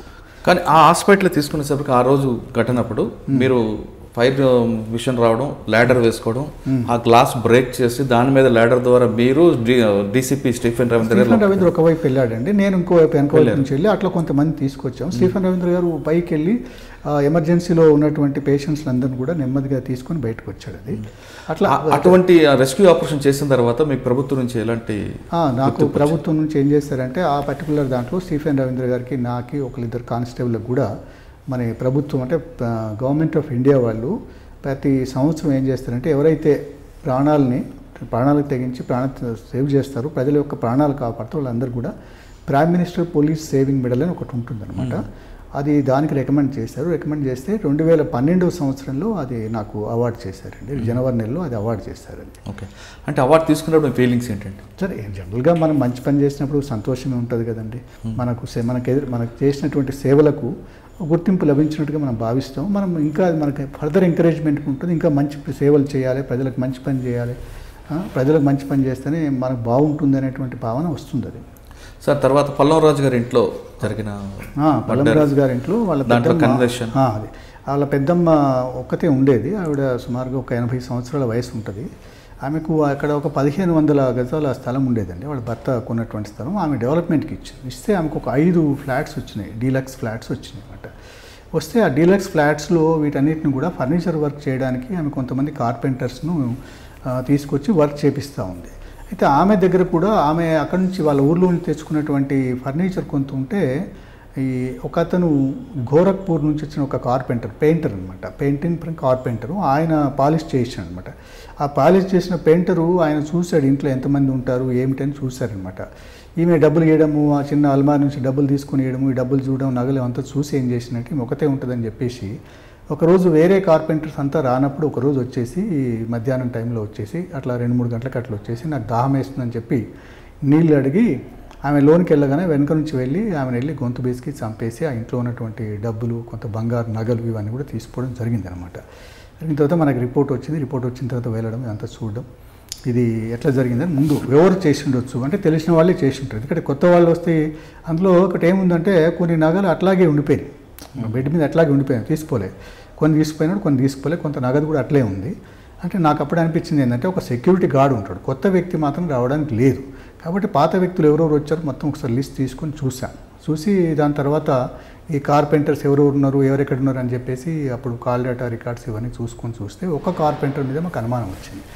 వెంటనే అతను పికప్ చేసి ఇంటరాగేట్ చేస్తే ఫస్ట్లో ఒప్పుకోలేదు. తర్వాత అతను మళ్ళీ గుచ్చి అడిగితే ఇట్లా జరిగిందని చెప్పి ఒప్పుకోవడం. గుచ్చి అడిగారు, గుద్దు అడిగారు? అట్లేం లేదు, అట్లా ఏం లేదు. మీరు అట్లాంటి రికార్డ్ నాకు ఎప్పుడు లేదు కదా. మీ వాళ్ళంటే మా వాళ్ళైనా ఎవరైనా వీలైనంత వరకు 99% నేను చూసిన దానిలో అయితే మనం కాస్త ఓపికతో అడిగి వాడిని క్రాస్ ఎగ్జామినేషన్ చేస్తే క్రాస్ ఎగ్జామినేషన్ చేస్తే వచ్చేస్తుంది. మనం ఇమీడియట్గా అవి చేస్తే ఒక్కోసారి మనకు కొన్ని ఇబ్బందులు వచ్చే పరిస్థితులు ఉంటాయి. మనకు తెలియదు కదా వ్యక్తి యొక్క ఆరోగ్యం ఎట్లుంటుందో తెలియదు, కొన్ని ఇబ్బందులు వచ్చాయి. మనం అసలు పక్కదారి పట్టిపోతుంది. ఈ కేసు ఎక్కడో పక్కదారి పట్టిపోయి మనం ఇబ్బందులు పడే పరిస్థితి వస్తుంది. కాబట్టి అట్లా కాదు, మనం వీలైనంత వరకు ఓపికతో అడిగితే వస్తుంది. ఎందుకంటే మనము ఒకసారి ఆ క్రైమ్ సీన్ స్టడీ చేస్తే ఎట్లా జరిగింది, ఏమైందని మొత్తం తెలుస్తుంది. దానికి సంబంధించి కొంత మనం వర్కౌట్ చేస్తే కూడా దానికి సంబంధించిన సమాచారం ఈ కేసులో చెప్పండి. తర్వాత ఆ కార్పెంటర్ తీసుకున్నాము, ఆ కార్పెంటర్ తీసుకొచ్చి విచారించాము. ఆయన అంతకుముందు రోజు కూడా బాగా ఇంట్లో అంతా సెర్చ్ చేసాం కానీ ఏం దొరకలేదు. ఆయన విచారించిన తర్వాత ఆయన భార్యను తీసుకొచ్చి విచారిస్తే లేదు సార్ ఆయన ఇచ్చాడు, నాకు పలానా బంగారం ఇచ్చాడు, నేను తీసుకెళ్ళి మా మరిది దగ్గర పెట్టానంటే అక్కడికి వెళ్ళి మరిది ఇంకొకరి ఇంట్లో పెడితే అక్కడి నుంచి తీసుకోవడం జరిగింది. అందులో ఒక 50 తులాల వరకు బంగారం దొంగతనం చేశాడు, ఒక 50,000 రూపాయల నగదు దొంగతనం చేశాడు. ఇవన్నీ కూడా స్వాధీనం చేసుకోవడం జరిగింది. అప్పుడు ఆ రోజు ఇతను వచ్చినప్పుడు చూసినటువంటి సెక్యూరిటీ గార్డ్స్, అతను అక్కడ పనిచేస్తున్నట్టుగా వేరే వర్కర్స్ ఉన్నారు కదా, వీళ్ళందరి యొక్క మన స్టేట్మెంట్స్ అన్నీ కూడా తీసుకొని ప్రాపర్గా అన్ని క్రోడీకరించి ప్రాపర్గా పెట్టి తర్వాత ఈ మొత్తం అతని నుంచి ఏవైతే మనం దొంగతనం చేసినటువంటి వస్తువులు ఉన్నాయో ఇవన్నీ కూడా స్వాధీనం చేసుకోవడం జరిగింది. ఈ సాక్ష్యాలన్నీ ప్రాపర్గా ఒక ఆర్డర్లో పెట్టి ఛార్జ్షీట్ వేస్తే మనకు 1 సంవత్సరం లోపలనే అతనికి యావజ్జీవ కారాగార శిక్ష వేయడం జరిగిందనమాట. సార్ ఇందులో మీరు టెక్నికల్ ఎవిడెన్స్తో పాటు సైంటిఫిక్ ఎవిడెన్స్ అయితే తీసుకున్నారండి? సైంటిఫిక్ ఎవిడెన్స్ ఇందులో మనకు ఏంటంటే అతను పేరు ఒకటి రాశాడు, అందులో పేరు రాసి సంతకం పెట్టాడు కాబట్టి అదొకటి మనకు ఆ రోజు అతను వచ్చినట్టుగా ఉంది. అప్పుడు ఇంకా సీసీటీవీలో రాలేదు, అతను ఆ సెక్యూరిటీ దాంట్లో ఉంది కాబట్టి అతను ఒకడు. ఇక్కడ లాస్ట్ సీన్ అతనే కాబట్టి అతను వచ్చినట్టుగా ఒకటి తీసుకున్నాం మనము. మళ్ళీ ఆ సెక్యూరిటీ గార్డ్స్ ఇద్దరు ఉండి వాళ్ళిద్దరిది కూడా మనకు స్టేట్మెంట్స్ బాగా ఉపయోగపడ్డది. దీంతోపాటు మన అతని నుంచి మన నగలు కూడా స్వాధీనం చేసుకున్నాం కాబట్టి దానికి అతను ఎక్స్ప్లెనేషన్ ఇచ్చుకోవాలి. కాబట్టి ఈ రెండు కలిపి కోర్టు మనం చెప్పినటువంటి సాక్ష్యాలను పరిగణలో తీసుకుని అతనికి యావజ్జీవ కారాగార శిక్ష వేయడం జరిగింది. హైకోర్టు పోతే కూడా హైకోర్టు కూడా కన్ఫర్మ్ చేసింది అతనికి. ఇప్పుడు ఆయన జైల్లో ఉన్నాడు. ఓకే. తర్వాత అదే పంజగుట్టలో అటెన్షన్ డైవర్షన్ బాగా జరిగేవండి. అప్పట్లో ఏంటంటే మనకు పంజగుట్టలో అప్పుడు ఇవన్నీ లేకుండండి. కొంచెం కూకట్పల్లి కానీ ఇక్కడ మాదాపూర్లో కానీ ఇవన్నీ ఎక్కువ షాపింగ్ కాంప్లెక్స్ ఎక్కువ ఉండేది కాదు. అమీర్పేట, పంజగుట్ట అది చాలా పెద్ద షాపింగ్ సెంటర్గా ఉండేదన్నమాట. చాలామంది పర్చేజ్ చేసుకోవడానికి అక్కడికి వచ్చేది. అప్పుడు ఇంకా ప్రజల్లో అంత అవగాహన లేదు ఈ అటెన్షన్ డైవర్షన్ ఇట్లా జరుగుతుంది. జనరల్గా అటెన్షన్ డైవర్షన్ డిఫరెంట్ టైప్స్లో చేస్తారు. వాళ్ళు ఏం చేస్తారంటే ఒక్కోసారి ఒక 10 రూపాయలు 5 రూపాయలు రోడ్డు మీద వేసి మనం ఏదో అట్లా లోపల నుంచి షాప్లో నుంచి బయటకు వచ్చేటప్పుడు సరిగ్గా మనం చూసి ఆ రూపాయలు అక్కడ వేయడము, మన డబ్బులు ఏరుకునే టైంలో వెంటనే ఆ వెనక నుంచి కార్ డోర్ తీసుకుని అట్లా దొంగతనం చేసి తీసుకుపోయేదన్నమాట. అట్లా ఇవి చాలా జరిగేది. ఇవి రామ్జీ ముఠా వాళ్ళు ఎక్కువ వాళ్ళు చేసేదన్నమాట. అయితే ఇవి ఏమైతుందంటే మనకు అక్కడున్నటువంటి లా అండ్ ఆర్డర్ పరిస్థితులు కానీ ఇవి కానీ వెంట పర్స్యూ చేసేటంత పరిస్థితి ఉండేది కాదు. కాకపోతే ప్రజల్లో కొంత అవగాహన తెస్తే ఇవి జరగకుండా ఉంటాయి, ప్రజల్లో అవగాహన ఉంటుందని చెప్పేసి అప్పుడు మీ సహకారం తీసుకొని ఒక చిన్నది ఒక స్కిట్ టైప్లో అవును. అటెన్షన్ డైవర్షన్ ఎలా జరుగుతుంది అంటే కొంచెం ప్రజల్లో ఒక అవగాహన కల్పిస్తే అబ్బో ఆ 10 రూపాయల కోసం చూసుకుంటే మన పెద్ద ఆస్తి పోతుంది అనేటువంటిది ఒక కొంచెం అవగాహన కలిగజేయడం జరిగింది అనమాట. అట్లా దానివల్ల మీకు ఏమైనా బెనిఫిట్ వచ్చింది? అంటే తర్వాత తగ్గిపోయింది, ఇప్పుడు చాలా తగ్గిపోయినాయి కేసెస్ లేవు.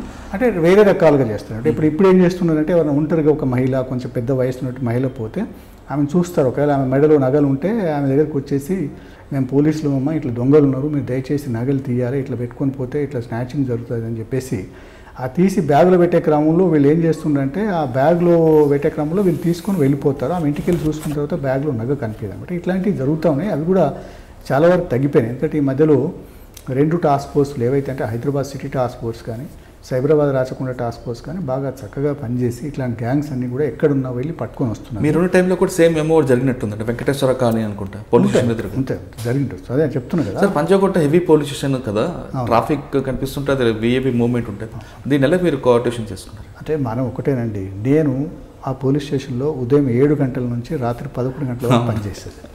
ఎక్కడ కూడా 10 నిమిషాలు రెస్ట్ తీసుకునేది కాదు. ఎందుకంటే నేను అనుకునేది ఇట్లాంటి పోలీస్ స్టేషన్లో పనిచేసే అవకాశం రావడం అనేటువంటిది ఒక అవకాశంగా తీసుకోవాలి. అంటే మనము ఎలా పనిచేస్తామని ప్రూవ్ చేసుకోవడానికి, నిరూపణ చేసుకోవడానికి ఒక అవకాశం అనమాట. అందుకనే నేనేదో నేమ్ సేక్ కానీ ఏదో అలా చేస్తున్నాం ఉద్యోగం కాదు, ఇది మనం ప్రజల కోసం చేస్తున్నాము. ఇది ఒక అవకాశం. మనకు ఒక సమర్థవంతమైనటువంటి అధికారిగా మనం పేరు తెచ్చుకోవాలి, ప్రజలకు మంచి సేవలు చేస్తున్నాము అని చెప్పేసి ఆ కమిట్మెంట్తోని ఆ డెడికేషన్తోనే నేను పనిచేసేది. కానీ ఎప్పుడు కూడా నా స్వార్థం కోసం ఎప్పుడు పనిచేయలేదండి. ఎంత బాగా పనిచేయాలి, మనకి ఎంత బాగా పనిచేస్తే ప్రజలు పోలీసుల గురించి మంచి అనుకుంటారనే భావంతోనే పనిచేయడం జరిగిందండి. ఇప్పుడు సార్ పంజాగుట్ట తర్వాత ఎక్కడికి వచ్చారు? నేను పంజాగుట్ట తర్వాత నాకు ప్రమోషన్ వచ్చిందండి. డిఎస్పీగా ప్రమోషన్ వచ్చిన తర్వాత నాకు సిఐడికి ఇచ్చారు. సిఐడికి వెళ్ళాము. సిఐడిలో ఒక 2 సంవత్సరాలు పనిచేశాను. సిఐడిలో ఒక అద్భుతమైన కేసు ఉందండి, సూరి మర్డర్ చేసిన బాను. అవును. ఆ బాను అన్నవాడు ఎలా పట్టుకున్నారండి? ఇప్పటికీ మాకు అంటే కొంత చెప్తున్నారు కొంతమంది ఆఫీసర్లు, కానీ అది క్లియర్గా అది కనిపించట్లేదు. వాడు సెల్ ఫోన్ వాడలేదు, మెయిల్ చేయలేదు, ఎవరింటికి రాలేదు, ఫ్రెండ్స్తో టచ్లో లేడు, పేరెంట్స్కి అస్సలు టచ్ లేడు. మేము కూడా ఆయన కోసం తిరిగాము. ఒక దశలో మీ టాస్క్ ఫోర్స్ వాళ్ళు వాడి కోసం చాలా కష్టపడ్డారు. చండీగఢ్ వెళ్ళారు, గురుగాం వెళ్ళారు, అక్కడ నుంచి ఎస్కేప్ అయ్యారు. చాలా ప్లేస్లు వెళ్ళారు, చాలా కష్టపడ్డారు వాళ్ళు. అప్పట్లో మేమున్న మీడియాలో కూడా ఒక రౌడీని పట్టుకోలేని పోలీసులని కూడా ఒక్కరోజు అందుకు 1 సంవత్సర కాలం వచ్చింది. మీడియాలో ప్రతిరోజు దానికి సంబంధించిన వార్తలు వచ్చేది అనమాట. బాణను పట్టుకోలేకపోతున్న పోలీసులు అంటే అప్పుడు దాని మీద చాలా పెద్ద ఎత్తున విమర్శలు వచ్చేది అనమాట. అంటే ఎక్కడెక్కడో మారుమూల ప్రాంతాల్లో అడవులో ఉన్నటువంటి మరి కరుడు కట్టినటువంటి నక్సలైట్స్ కూడా పట్టుకొని ఎన్కౌంటర్ చేస్తున్న పోలీసులు ఒక బాణుని ఎందుకు పట్టుకోలేకపోతున్నారు, దీని వెనక ఏం కారణాలు అని చెప్పి 30 మినిట్స్ ప్రోగ్రామ్స్ అని ఇంకా రకరకాల ప్రోగ్రామ్స్ టీవీలో కూడా వచ్చిందనమాట. అది మాకు ఇప్పటికే జ్ఞాపకం. జనవరి నెలలో ఆయన ఎప్పుడో మర్డర్ అయింది. అయిన తర్వాత 1 సంవత్సరం అయిన తర్వాత ఈనాడు పేపర్లో ఒకటి వచ్చింది, పోలీసులపై బాను మరక అని వచ్చిందనమాట. దాంట్లో ఇది రాశారనమాట, ఎందుకు పట్టుకోలేకపోతున్నారు పోలీసులు అనేది. అంటే బాను మొదటి నుంచి ఏం చేశారంటే ఇవన్నీ తెలుసు ఆయనకి, ఇవన్నీ స్టడీ చేస్తారు. పోలీసులు ముద్దాయిల్ని ఎట్లా పట్టుకుంటారు, ఎట్లా ట్రాక్ చేస్తారు, పట్టుకుంటారని తెలుసు. కాబట్టి ఏం చేసిందంటే ఆయన ఫోను అది వాడకుండా ఏం చేశారు, ఆయన బంధువులతో కూడా వాడలేదు. తెలుసు ఆయన బంధువులతో కూడా మాట్లాడితే ఎక్కడో తన ట్రాక్ అయిపోయి పట్టుకొస్తామని చెప్పేసి అట్లా చేస్తున్నాడు. అయితే ఆ కేసు మనకు తెలియదు. నేను అంతకుముందే వేరే 2-3 కేసులు కూడా ఇంపార్టెంట్ కేసులు నేను ఎప్పుడు కూడా సిఐడిలో సరే పంజాగుట్టలోనేమో కొంత స్ట్రెస్తో కూడినటువంటి ఉద్యోగం, కానీ సిఐడిలో ఒక్కరోజు కూడా నేను ఫ్రీగా లేనండి. ఏదో ఒక కేసు ఏదో ఒకటి నాకు అప్పగిచ్చేది. అంటే పనిచేసే వాళ్ళ సంఖ్య తక్కువ కాబట్టి ఆ కేసులన్నీ నాకు ఇచ్చేసి కొంచెం చదివి దీనికి కొంచెం నోట్స్ తయారు చేయండి, లేకపోతే ఈ కేసు మీరు చూడండి. ఒకసారి తిరుమల తిరుపతి దేవస్థానం అప్పట్లో ఒక ఏదో టికెట్లు కుంభకోణం జరిగిందని చెప్పి ఒక కేసు అప్పగిస్తే అది నేను వెంకటేశ్వరరావు గారు ఇద్దరం కలిసి చేసాం. అట్లా ఇంకొక 1-2 కేసులు అట్లాంటివి కూడా ఎంక్వైరీలు. ఒకటి అక్కడ ఏది గోదావరి కన్లో ఒక కానిస్టేబుల్ మర్డర్ కేసు చేస్తే అది కూడా సిఐడికి ఇస్తే ఆ కేసు కూడా వెంకటేశ్వరరావు గారికి ఇస్తే నేను ఇద్దరం కలిసి చేయడం జరిగింది. అట్లా చాలా కేసులు ఇద్దరం కలిసి చేయడం జరిగింది అనమాట. దాని తర్వాత మరి ఏమనుకుంటో తెలియదు, వేరే ఎవరికైనా ఇస్తే మళ్ళీ వీళ్ళు సరిగ్గా చేస్తారో లేదని చెప్పేసి అప్పటికి అది బంజారాహిల్స్ నుంచి సిసిఎస్ పోయింది. సిసిఎస్ నుంచి మళ్ళీ చాలా విమర్శలు వస్తుంటే పట్టుకోవట్లేదంటే సిఐడికి ఇస్తామంటే సిఐడికి ఇచ్చారు. ఇచ్చిన తర్వాత మరి ఎవరికి ఇవ్వాలి, ఎవరిని ఐఓగా అపాయింట్ చేయాలంటే మళ్ళీ అందరు నా పేరే సజెస్ట్ చేస్తే నాకు ఇచ్చారు. ఇచ్చిన తర్వాత అప్పటికే 80 రోజులు అయిపోయింది అనమాట. కొంతమంది ముద్దాయిలను అంతకుముందు అరెస్ట్ చేయడం జరిగింది. అది ఆ ముద్దాయిల మీద వాళ్ళతోనే నేనే కూర్చొని మొత్తం అంతా రాసి ఆ ఛార్జ్ షీట్ వాళ్ళతో వేయించి మళ్ళీ మాకు తెప్పించుకొని సీడీ ఫైల్ తెప్పించుకొని అంతా కూడా మళ్ళీ ప్రాపర్గా బిల్డప్ చేసి ఇంకా ప్రధానంగా మనం చేయాల్సింది అంటే భానుని పట్టుకోవాలి. భానుని పట్టుకోవడం ఒక ఛాలెంజ్. అతనేమో ఇట్లా చేస్తున్నాడు కాబట్టి ఏం చేయాలని చెప్పి మేమంతా అంటే 2-3 డిపార్ట్మెంట్ అని కూడా, ఎందుకంటే డిపార్ట్మెంట్ సీక్రెట్స్ మనం చెప్పొద్దు కాబట్టి మేము కొన్ని 2-3 డిపార్ట్మెంట్స్ అందరం కలిసి కూర్చొని మాట్లాడుకొని రెగ్యులర్గా కాంటాక్ట్ చేయడము, వాళ్ళ ఫ్యామిలీ మెంబర్స్తో మాట్లాడము, వాళ్ళ కౌన్సిలింగ్ చేయడము అట్లా చేసేదనమాట. చేసిన తర్వాత వాళ్ళ బ్రదర్స్ని వాళ్ళందరినీ పిలిపించి మాట్లాడి, ఇప్పుడు మీ బ్రదరు ఇవాళ కాకుండా రేపైనా అరెస్ట్ కావాల్సిందే. ఇప్పుడు ఆయన అరెస్ట్ కాలేదు, తప్పించుకొని తిరుగుతూ ఉంటే మరి ఎన్ని రోజులు తిరుగుతాడు, దానివల్ల మీ కుటుంబానికి కూడా చెడ్డ పేరు కదా, మీడియాలో మీ కుటుంబం గురించి చెడ్డగా వస్తుంది కాబట్టి మీరు అందరూ కలిసి మాట్లాడండి అని వాళ్ళ బ్రదర్సు, సిస్టర్సు, వాళ్ళ మదరు అందరిని కూడా పిలిపించి మాట్లాడడం జరిగింది. తర్వాత ఒకసారి వాళ్ళ బ్రదర్ చిన్న సమాచారం మనకి ఇవ్వడం జరిగింది. దాని ఆధారంగా భాను పట్టుకోవడం జరిగింది. అది తప్పిస్తే ఇంకా వేరే చెప్తే మీరు ప్రెస్ నోట్లో చెప్పినట్లుగానే ఆయన జహీరాబాద్ వచ్చారా? ఇంకా సరే మనం జహీరాబాద్, ఎందుకంటే నేను చెప్పాను కదా కొన్ని పరిమితులు ఉంటాయి, పరిశోధనలో కొన్ని పరిమితులు ఉంటాయి. ఎందుకంటే మనము వాటి కేసుని ఎట్లైనా మనం శిక్ష పడే విధంగా చూడాలి. కాబట్టి ఆ పరిమితులకు లోబడి మనం కొన్నిసార్లు పనిచేసుకోవాల్సి వస్తుంది. ఎక్కడ చేసినా ఇప్పుడు అన్ని చోట్ల కూడా పోలీసులు చెప్పినట్టు ఉండదు, కొన్ని చోట్ల కొన్ని పరిమితులు ఉంటాయి. కాబట్టి ఆ పరిమితులకు లోబడి మనం రేపొద్దున కేసు డ్యామేజ్ కావద్దు, కోర్టు ముందర మనం నేరం రుజువు చేయాలి. కొన్ని కేసులు ఏం చేస్తారు, ఏదో యుద్ధ ప్లేస్లో పట్టుకుంటారండి. యుద్ధ ప్లేస్లో పట్టుకుంటే అక్కడనే అతను మొత్తం రాసుకోవాలి, స్టేట్మెంట్స్ అవన్నీ రాసుకోవాలి. అక్కడ ఎవరో పంచులు మనకి ఎవరు సహకరించరు, ఎందుకు వస్తారు, అక్కడ నుంచి వాళ్ళని ఇక్కడ తీసుకురావాలి, ఇవన్నీ సమస్యలు. కాబట్టి మనం ఏం చేస్తాము, in the interest of the case మనం ఏం చేస్తాం, ఇక్కడెక్కడో చూయించుకుంటాం అనమాట. అట్లా జరుగుతుంటాయి. కాబట్టి మనకి ఇవన్నీ కూడా professional secrets in the interest of the society కొన్నిసార్లు చేయాల్సి వస్తుంది కాబట్టి తప్పదు. సార్ ఆ కేసులో మీరు ఎక్కడో సార్ పట్టుకున్నారు అండ్ అరెస్ట్ చేశారు, ఛార్జ్ షీట్ వేశారు. ఆయన కన్విషన్ తీసుకురావడానికి మీరు ఏ విధంగా మీరు అంటే మొదటి నుంచి వాళ్ళు సిసిఎస్ వాళ్ళు ఫస్ట్ ఇన్వెస్టిగేషన్ చేశారు. చేసినటువంటి ఇన్వెస్టిగేషన్ కూడా మళ్ళీ మేము సిఐడికి తెప్పించుకుని ఆ ఫైల్ మళ్ళీ సిఐడిని కూర్చొని అక్కడ ఉన్నటువంటి మొత్తం ఆయన రాసినటువంటి ఇన్వెస్టిగేషన్ అంతా కూడా చదివి ఏమైనా చిన్న పొరపాట్లు ఉంటే కొంచెం చిన్న మిస్టేక్స్ ఉంటే కూడా అవన్నీ కూడా కరెక్షన్ చేయడం జరిగింది. ఫస్ట్ ఛార్జ్ షీట్ అట్లా వేసాము. తర్వాత మనకు ఏంటంటే ఆ కేసులో మనకు ఐ విట్నెస్ ఉన్నాడు, ఎవరైతే మధుసూదన్ రెడ్డి ఉన్నాడో, మధుసూదన్ రెడ్డి అండ్ మద్దెల చెరువు సూరి వీళ్ళు ముందర కూర్చున్నారు, వెనకాల బాను ఉన్నాడు. కాబట్టి మధుసూదన్ రెడ్డి ఎవిడెన్స్ మనకు క్రూషియల్ ఎవిడెన్స్ అది. దాంతోపాటు మన కనెక్టింగ్ ఎవిడెన్స్ చాలా ఉంది. వాళ్ళు వెళ్ళి ఒక అడ్వకేట్ను కలిశారు. అడ్వకేట్ యొక్క స్టేట్మెంట్ కూడా అవును నాతో కలిసి మాట్లాడిపోయారు అనేది, ఆ అడ్వకేటు డ్రైవరు వీళ్ళందరూ కూడా మనకు మంచి సాక్ష్యం ఇచ్చారు. వాళ్ళేం హాస్టైల్ కారు కదా, అవును వచ్చిపోయారని చెప్పారు. దాంతోపాటు ఎవరైతే భానుతో పాటు కొంతమందిని ఆయన తప్పించుకోవడానికి ఒక 2-3 ఎంగేజ్ చేశాడు. ఒక ఆయనేమో ఆయన ఓన్ గన్మ్యాన్, యూపీ ఆయన, మధ్యప్రదేశ్ ఆయన. అయితే ఆయన ఏమో గన్మ్యాన్, ఇంకా ఆయన కాకుండా అక్కడ అనంతపూర్ నుంచి ఒక 2-3 ఎంగేజ్ చేసి ఆయన తప్పించుకోవడానికి ఫస్ట్ ఒక మోటార్ సైకిల్ ఆయన కారును వెంబడించుకుంటూ వస్తుంది. ఈయన మర్డర్ చేయగానే దిగి ఏదైతే రివాల్వర్ ఉంటుందో అది తీసుకొని పోతారు. రివాల్వర్ ఏమో మనోజ్ది, ఎవరు పర్సనల్ గన్మ్యాన్ది. ఆ రివాల్వర్తోనే ఫైర్ చేస్తారు. ఫస్ట్ ఇంకొక పిస్టల్ తీసుకొచ్చి శ్రీధర్ రెడ్డి అని ఒక ఆయన ఉంటాడు, ఆయన తోటలోకి వెళ్ళి ఫైర్ చేస్తే అది 4 సార్లు ఫైర్ చేస్తే 2 సార్లు ఫైర్ అవుతుంది, 2 సార్లు ఫైర్ కాకపోతే ఆయన కొంత నమ్మకం ఉండదన్నమాట. రేపు పొద్దున ఒకవేళ ఫెయిల్ అయిపోతే నన్ను చంపేస్తారని ఏం చేయాలని ఆలోచించి మనోజ్ దగ్గర ఒక కంపెనీ మేడ్ రివాల్వర్ ఉంటుంది అనమాట, లైసెన్స్ రివాల్వర్, దాన్ని యూజ్ చేస్తారు. దాన్ని యూజ్ చేసి దాంతో చంపేసి ఆ రివాల్వర్ తీసుకొని పోతారు అనమాట. అది మన క్రూషియల్ ఎవిడెన్స్ మనకు. ఎందుకంటే ఏదైతే ఈ మనకు అందులో బుల్లెట్స్ ఏవైతే దొరికినాయో ఆయన శరీరంలో, ఆ బుల్లెట్స్ ఈయన ఏదైతే ఫైర్ చేసినటువంటి రివాల్వర్ ద్వారానే వచ్చినాయని చెప్పేసి మనం సైంటిఫిక్గా కూడా ఎఫ్ఎస్ఎల్ రిపోర్ట్ కూడా మనకు అది దొరికింది. మరి ఈ సాక్ష్యాలు అంతా ఉన్నాయి కాబట్టి సాక్ష్యాలు అన్నీ కలిస్తే మనకు సరిపోయింది. సార్ ఈ మీరు అన్నట్లుగా మర్డర్ చేసిన తర్వాత 2 వీలర్ మీద పారిపోయి కుక్కటిపల్లి వస్తాడు. అక్కడ ఒక బ్లాక్ కలర్ స్విఫ్ట్ కార్లో అక్కడి నుంచి పూణే వెళ్తాడు. ఆ కారు ఓనర్ కూడా మీకు ఇందులో ఎవిడెన్స్ వచ్చాడు? ఇచ్చారు అతను కూడా ఎవిడెన్స్ ఇచ్చాడు. పూణే తర్వాత షోలాపూర్ దాకా ఈయన ఇచ్చిపెడతాడు. షోలాపూర్ నుంచి ఇంకో కారు తీసుకుంటాడు, అతను కూడా ఎగ్జామిన్ చేసాం. ఆ కార్ నంబర్ కూడా మేము తీసుకొని అతను కూడా ఎగ్జామిన్ చేసాం. అక్కడ నుంచి పూణేలో ఆయన మంగళ షాప్కి వెళ్ళి షేవింగ్ చేసుకుంటాడు. పూణే నుంచి అది మనకు ఎవిడెన్స్ లేదు, కానీ ఈ కార్ ఏదైతే పూణే నుంచి కార్ ఉందో అది కూడా మనం సెక్యూర్ చేసాం. అది తర్వాత ఈయన నోయిడా వెళ్ళి గురుగాంలో పూణే నుంచి వెళ్ళి ఏం చేస్తారంటే పూణే నుంచి ముంబైకి వెళ్తారు. ముంబైలో ఒక 10-15 డేస్ ఉండి తర్వాత అక్కడ నుంచి నోయిడాకి వెళ్తారు. నోయిడాకి వెళ్ళి నోయిడాలో ఒక 1 వీక్ ఉన్న తర్వాత మనోజ్ అప్పటికి అతని భార్య ప్రెగ్నెంట్ ఉంటే గురుగ్రామ్ సార్ అక్కడ శర్మ పీజీ హాస్టల్లో ఉన్నాడు. శర్మ పీజీ వాళ్ళు కూడా మీకు ఎవిడెన్స్ ఇచ్చారా? వాళ్ళు కూడా ఎవిడెన్స్ పెట్టుకున్నాం. వాళ్ళు కూడా ఎవిడెన్స్ పెట్టుకున్నాము. అని అది మనకు పెద్దగా ఉపయోగపడే ఎవిడెన్స్ కాదు, బేసిక్ అంతా ఇక్కడే ఉంది కదా మనకు సరిపోయేటంత ఉంది కాబట్టి అక్కడ నుంచి ఆ మనోజ్ తప్పించుకుంటాడు. మనోజ్ తప్పించుకున్న తర్వాత మళ్ళీ మనోజ్ ఎట్లా అని చెప్తారని చెప్పేసి అక్కడ నుంచి తప్పించుకొని మధ్యప్రదేశ్లో సియోని అనే చిన్న టౌన్షిప్లో పోయి వేరే పేరు పెట్టుకొని అక్కడ ఉంటుండేవాడు అనమాట. అక్కడ నుంచి డిఫరెంట్ పర్సన్స్ బాగా వాళ్ళ బంధువులు ఎవరైనా క్లోజ్గా ఉంటే వాళ్ళతో కాల్ చేసి మాట్లాడి కొంత డబ్బులు తెప్పించుకునేవాడు అనమాట. సార్ ఇప్పుడు గురుగాం అనేది ఆల్రెడీ భానుకి నోటీస్లో ఉందండి. ఎందుకంటే గతంలో మద్దెలచెరు పరిటారవి మడ్డరప్పుడు వద్దు సీన్కి అక్కడే ఆయన షెల్టర్ ఇప్పించాడు, ఢిల్లీ వెళ్తుంటాడు కాబట్టి. కానీ గురుగాం నుండి డైరెక్ట్గా మధ్యప్రదేశ్ ఆ ప్లేస్కి వెళ్ళడానికి భానుకి ఎలా? కారణం ఏంటంటే పోలీసులకు దొరకొద్దు, తప్పించుకోవాలి అంటే మనం ఎట్లుండాలి, ఎక్కడో మారుమూల ప్రాంతాల్లో ఉంటే ఎవరు మనం గుర్తించరు. అందులో హిందీ బెల్ట్ ఏరియాలో తెలుగు పర్సన్ ఉంటే ఎవరు వాళ్ళు పట్టించుకోరు కదా. కాబట్టి బయటికి రాదు, అక్కడ ఎవరు రారు కదా. ఇప్పుడు సియోని చిన్న టౌన్షిప్ మధ్యప్రదేశ్. ఆ ప్లేస్ వీడికి ఎలా ఐడెంటిఫై అయిందండి? ఏదో అట్లా మామూలుగా వెళ్ళాడు, ఆలోచించాడు ఏమి అని అంటే నేను ముంబై లాంటి చోట్ల పోతే తెలుగు వాళ్ళ పాపులేషన్ ఎక్కువ ఉంటుంది, నా ఫోటో ఇవన్నీ కూడా మీడియాలో టీవీలో ప్రతి చోట వస్తున్నాయి, రోజు పేపర్లో వస్తున్నాయి, ఎవరో గుర్తుపట్టి చెప్పే అవకాశాలు ఉన్నాయని చెప్పి అతను భావించే ఆయన ఏం చేసిందంటే అట్లా మధ్యప్రదేశ్లో పోయి ఒక మారుమూల ప్రాంతంలో ఉన్నాడు కాబట్టి గుర్తుపడడానికి లేదు.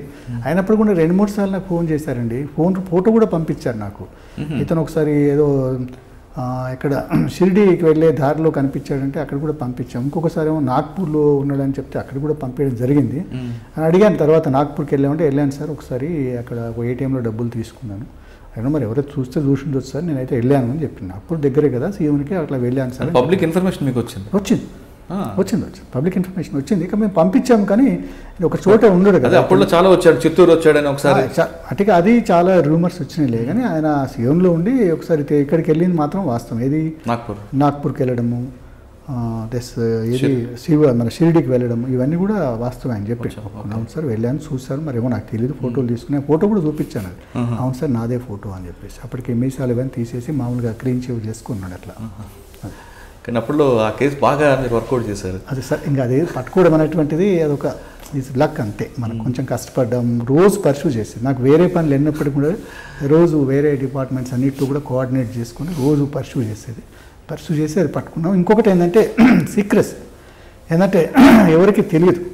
జనరల్గా మీడియా చాలా యాంగ్జియస్గా ఉండేదన్నమాట. మేము అతను పట్టుకొని విచారించి అతని స్టేట్మెంట్ తీసుకొని అతన్ని సిఐడికి తీసుకొచ్చి మేము చెప్పే వరకు కూడా మీడియాలో ఎవరికి కూడా తెలియదు. మీడియా వాళ్ళు బాను అరెస్ట్ చేస్తారట ఇట్లా ఎక్కడ ఎవరికి తెలియదు. మేము మీడియా ముందు ప్రవేశపెడుతున్నాము అని చెప్పినప్పుడు మాత్రమే వాళ్ళకి తెలుసు అనమాట. అంటే అంత సీక్రెట్గా ఎలా మెయింటైన్ చేశారు అంటే ఏం లేదండి. కాకపోతే ఏమైందంటే కొన్నిసార్లు ఇబ్బందులు వస్తాయి, ఇట్లాంటివి అతని ప్రాణానికి ముప్పు ఏర్పడవచ్చు, కొన్ని ఇబ్బందులు వస్తాయి. కాబట్టి మనం అంతా సీక్రెట్స్ మెయింటైన్ చేస్తేనే బాగుంటుంది. కానీ అది చాలా జాగ్రత్తగా అందరం కలిసి మాట్లాడుకొని మేము సిఐడికి అతన్ని తీసుకొని వచ్చి పెట్టే వరకు ఈవెన్ మా సిఐడిలు కూడా ఎవరికి తెలియదు. కేవలం నాకు కొంతమంది అధికారులకు నా దగ్గర పనిచేసే సభ్యులు వాళ్ళు కూడా చెప్పాం, మీరు ఎవరికి చెప్పొద్దు, ఇది ఒక సీక్రెట్ ప్లేస్లో ఇది ఉంది కాబట్టి అని చెప్పాం. వాళ్ళు కూడా ఎవరికి చెప్పలేదు. అందులో చూసాం ఒక డ్రైవర్స్ కూడా కొంచెం అనుమానాస్పదంగా అనిపిస్తే వాళ్ళు తీసేసి కొత్త డ్రైవర్స్ కూడా పెట్టుకున్నాం అట్లా. ఎందుకంటే ఒక్కోసారి ఎందుకంటే ఇది సెన్సేషన్ కేసు, సడన్గా అది లీక్ అయిపోయిందానికి మనకు బాగా ఇబ్బంది అయిపోతుంది. ఎందుకంటే అప్పుడు మీడియా అట్రాక్షన్ చాలా ఉండేది ఆ కేసు మీద. అసలు ఇన్ని రోజులైనా దొరకలేదు ఏంది ఇది అనేటువంటి ఒక మీడియా అట్రాక్షన్ ఉంది కాబట్టి ప్రాబ్లం వస్తుందని చెప్పేసి జాగ్రత్తనే హ్యాండిల్ చేసాము. అది మేము వచ్చి మీడియా అంటే చెప్పే వరకు మీడియా వాళ్ళకి తెలియదు అనమాట. దానిలో చాలా ఊహాజనితమైన కథనాలు వచ్చినాయి. బాను సరెండర్ అయ్యింది అని సరెండర్ ఏం కాలే, అరెస్ట్ చేసాం, అది మాత్రం వాస్తవం. ఓకే, ఆ కేసు తర్వాత సిఐటీలో మీరు చేసిన చెప్పండి. ఇంకా దాని తర్వాత కేసులో ఒకటి తిరుమల తిరుపతి దేవస్థానం వాళ్ళు చేసాము, అది ఒకటి. ఇంకోటి అది ఒకటి వాళ్ళు ఎవరు మన దినేష్ రెడ్డి ఉమేష్ కుమార్ మధ్యలో జరిగిన కేసు. ఆ కేసులో ఏంటంటే అసలు ప్రాబ్లం అది ఏమో తెలియదండి మనకి, అది పోనీయండి దానికి ఎందుకు అట్లాంటి కేసులు. అవి తర్వాత గవర్నమెంట్ విత్డ్రా చేసుకుంది ఆ కేసు. ఇంకా సరే అది కొంచెం సంచలనాత్మకమైన కేసు కాబట్టి దాని గురించి కామెంట్ చేయకపోవడం ఉత్తమం అంతే. ఓకే, సిఐడి నుంచి మీరు కుక్కట్పల్లి ఏసీపీకి కుక్కట్పల్లి ఏసీపీ వచ్చాను. కుక్కట్పల్లిలో అప్పుడు మీరు వచ్చే టైంలో స్నాచింగ్లు ఎక్కువ జరుగుతుంది. అవునండి, చాలా వసంత నగర్ కానీ నిజాంపేట. అవును, స్నాచింగ్లు ఎక్కువ జరిగేది. చాలామంది కూడా పట్టుకున్నాం. నేను సుమారుగా అనుకుంటాను ఒక 2-3 కేజీల బంగారం కూడా రికవర్ చేశాను. ఒక 4-5 గ్యాంగులను కూడా పట్టుకున్నాము. కాకపోతే ఇప్పుడు ఏంటంటే ఇక్కడ పోలీసు అధికారులు ఏం చేశారంటే దాని తర్వాత పీడీ యాక్ట్స్ ఇట్లాంటి పెట్టడం వల్ల ఏమైపోయిందంటే మనకు ఈ చాలామంది నేరస్తులకు భయం ఏర్పడిపోయింది.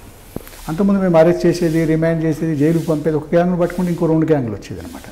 అట్లా దాంతో we could not control. But చాలా వరకు నా పీరియడ్లో నేను అనుకుంటా ఒక 200 మంది వరకు వాళ్ళు పోయినటువంటి వస్తువులు 70-80% వరకు తిరిగి ఇవ్వడం జరిగింది. చాలా వరకు కేసెస్లో మేము గోల్డ్ రికవరీ చేసి ఇచ్చాం. నేను అది ఇప్పటికి కూడా జ్ఞాపకం. కేపీహెచ్ పొల్యూషన్లో ఎప్పుడు కూడా అలా రికవరీ ఎప్పుడు 40-30% కంటే ఎక్కువ ఉండేది కాదు. మరి నా పీరియడ్లో అప్పుడు 90% వరకు కూడా తీసుకున్నాం. అందరూ ప్రజలు అదే ఆశ్చర్యపోయాను, ఇంత డబ్బు ఇంత బంగారం ఎట్లా రికవరీ చేస్తున్నారు సార్ మీరు అంతా అని చెప్పి. అది సార్ కేపీహెచ్పీలో కుక్కట్పల్లిలో మీరు చేస్తున్న టైంలో సెన్సేషనల్ కేసులు కూడా కొంచెం ఒకటి ఉందండి. ఒక సెన్సేషనల్ కేసు ఏదంటే ఒక మహిళ, ఒక వివాహిత మహిళ ఇంట్లో ఒంటరిగా ఉంటే ఆమెను మానభంగం చేసి హత్య చేశారు అనేటువంటిది ఒక కేసు వచ్చింది. అది ఆ కేసు కూడా చాలా రోజులు కష్టపడ్డానండి, అది కూడా 1 సంవత్సర కాలం. అయితే దాంట్లో ఏం చేసామంటే రెగ్యులర్గా దాని మీద ఒక 2 కానిస్టేబుల్ని పెట్టేసి దాని మీద రెగ్యులర్గా పర్సూ చేసి ఎవరు ఏంటి అనేది పరిచయస్తులే ఆమెను చంపారనేటువంటిది ఉందన్నమాట. అయితే ఆ రోజు మళ్ళీ వెతకంగా ఒకరోజు చిన్న ఇన్ఫర్మేషన్ వచ్చింది. ఈ ఆ అమ్మాయి అంటే ఎవరైతే చనిపోయినరో ఆమెకు చాలామందితో వివాహేతర సంబంధాలు ఉండేదన్నమాట. అయితే ఆ సంబంధాల విషయంలో ఇట్లా విచారిస్తున్న క్రమంలో ఒకసారి ఒక అతనితో కూడా వివాహేతర సంబంధం ఉంది, అతను ఇక్కడ ఉండట్లేదు ఇప్పుడు, మరి ఆ రోజు మాత్రం కనిపించాడు అనేది ఒక సమాచారం వచ్చింది, చిన్న సమాచారం వచ్చింది. అది ఇంకా మీరు పట్టుకుని ఉంటారు, మీకు దొరకడమే ఆలస్యం. అయితే అట్లా చేయలేదు. అప్పటికి ఏం చేసామంటే మేము ఇన్వెస్టిగేషన్ చేసేటప్పుడే మేము ఏం చేసామంటే ఏదైతే మనకు సెమెన్ బట్టల మీద ఉందో ఆ సెమెన్ సంబంధించిన స్పెర్మటోజోవా అంటే ఈ వీర్య కణాలు ఉంటాయి కదా, దాని నుంచి DNA ఎక్స్ట్రాక్ట్ తీపిచ్చి డెవలప్ చేసి పెట్టి ఒక 5-6 మంది సస్పెక్ట్స్ ఉంటే వాళ్ళందరూ పంపిస్తే టాలీ కాలేదంటే వాళ్ళందరినీ వదిలిపెట్టేశాం. అంటే వాళ్ళందరూ కూడా ఈ అమ్మాయితో వివాహేతర సంబంధం ఉందని చెప్తే పెట్టుకున్నాం, కానీ కాలేనప్పుడు వాళ్ళని ఏం అనలేదండి. అంటే కోర్టు ఆర్డర్తో వెళ్ళారంటే లేదు, మేము చేసాం దీని అంతా కోర్టు తర్వాత. అయితే అతను తీసుకొని మనం ఏం అనలేదండి, మేము అనలేదు.